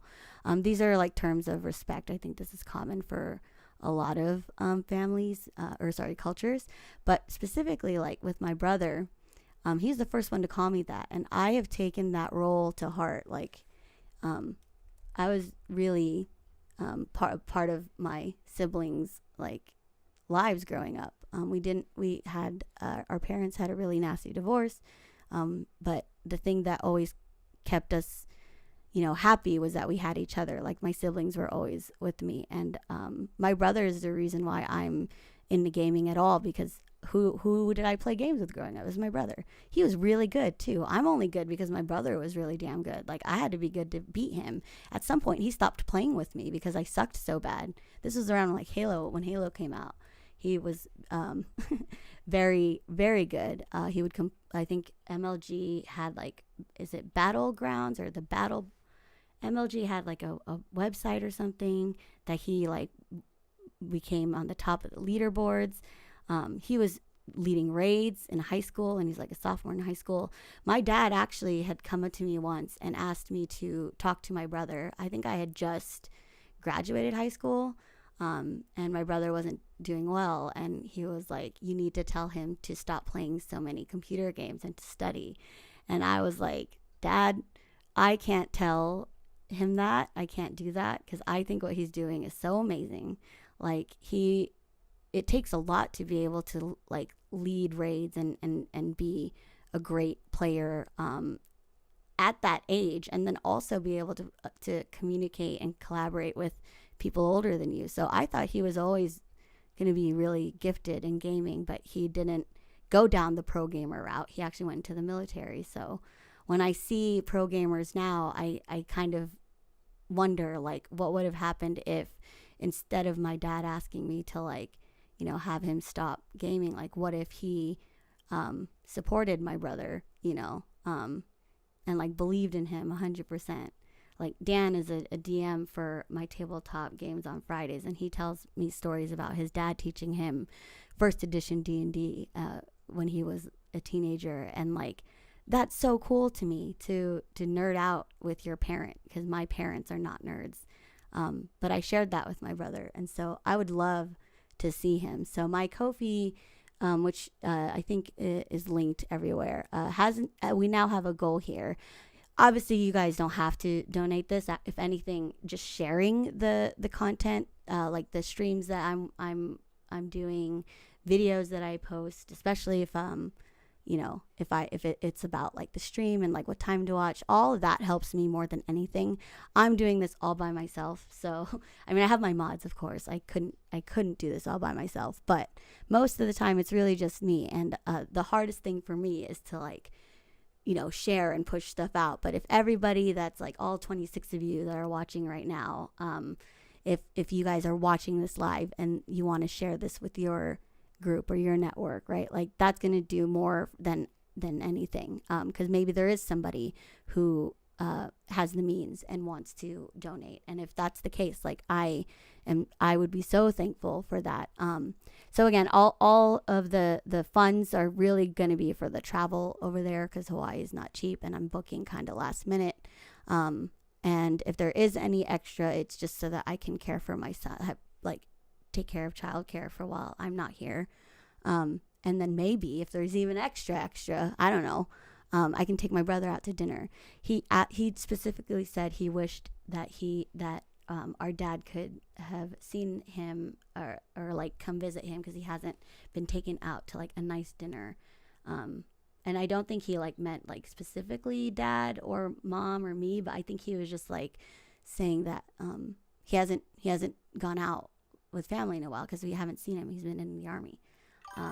So I'm going to be promoting this on all my streams and stuff, more than anything, because this is kind of my main focus up until TwitchCon. So on the regular streams, I'm going to change my counters, my goal counters. Right now it's like counting towards my Twitch sub goals or my YouTube sub goals. I'm going to be really focused on this because I miss my brother, you guys. I say it all the time. So the game that I'm playing right now, I don't know if I'll be able to play tonight, though, because we're going way over. But I will play tomorrow because it's Sunday. It's called Kitchen Sink Aloha. And it's actually really crazy that I knew nothing about this game. And then when I played it last night, I realized this is not a dating sim. And this is the male character you can be or the female character. That's what I assumed it was. This is a brother and sister duo. It's a story about a brother and sister inheriting their family's restaurant, and they are working together to make it a success, to carry on the legacy. And it takes place in Hawaii, which I didn't realize until last night, just how uncanny it is. And I got to name the character after me and my brother, and it gave me a lot of feels last night. And I really, really, really miss him. So I would love to try to fly out there, not just for his birthday, but my birthday's coming up. So I will be promoting that. Ko-fi. Are we doing Stardew next? We'll see. I'm going to check in with the kiddo. Oh, no, I can't do Stardew. Stardew is in a state of frozen. I'm decorating the farm, which I realized a lot of people get into a decorating stage when they're getting kind of fed up with the actual Stardew part. So I started decorating the farm because I think in a few weeks it'll be spring, and in my Stardew playthrough, year 2 and 3 is going to be way more role play. role-playing NPC and stuff. So I want to decorate the farm because I'm not going to be focused on that after this first year. So we're not doing Stardew today. Maybe we'll do it on Monday. By then the farm should be all cleaned up. And then if I can play a little bit, I'll play maybe one round of the kitchen sink Aloha so that I can get more time in that, because I really like that game too. This was really fun. So thank you guys so much for being here on the super long episode. I don't plan for them to go this long. My throat is killing me. And I don't know why, because I'm streaming all the time and talking all the time, but I think because I'm not like drinking as much, because I'm, you know, pushing the content. But I'm gonna do my good nights and my shout outs just in case I can't go back online, because if it's time to go to bed for the little one, I'll probably do that. So 15 people on X or Twitter or whatever, thank you guys. Good night for watching. YouTube, there's A Bear in the game and Xavier and 4K. Thank you guys for hanging out here. I know this is super long and it wasn't gaming related, so you guys are my regulars. Like, shout outs to you. And Buko Nuts, who's been my number one top viewer the last couple of days. Thank you for being here and for following. And Caitlin, thank you for coming back.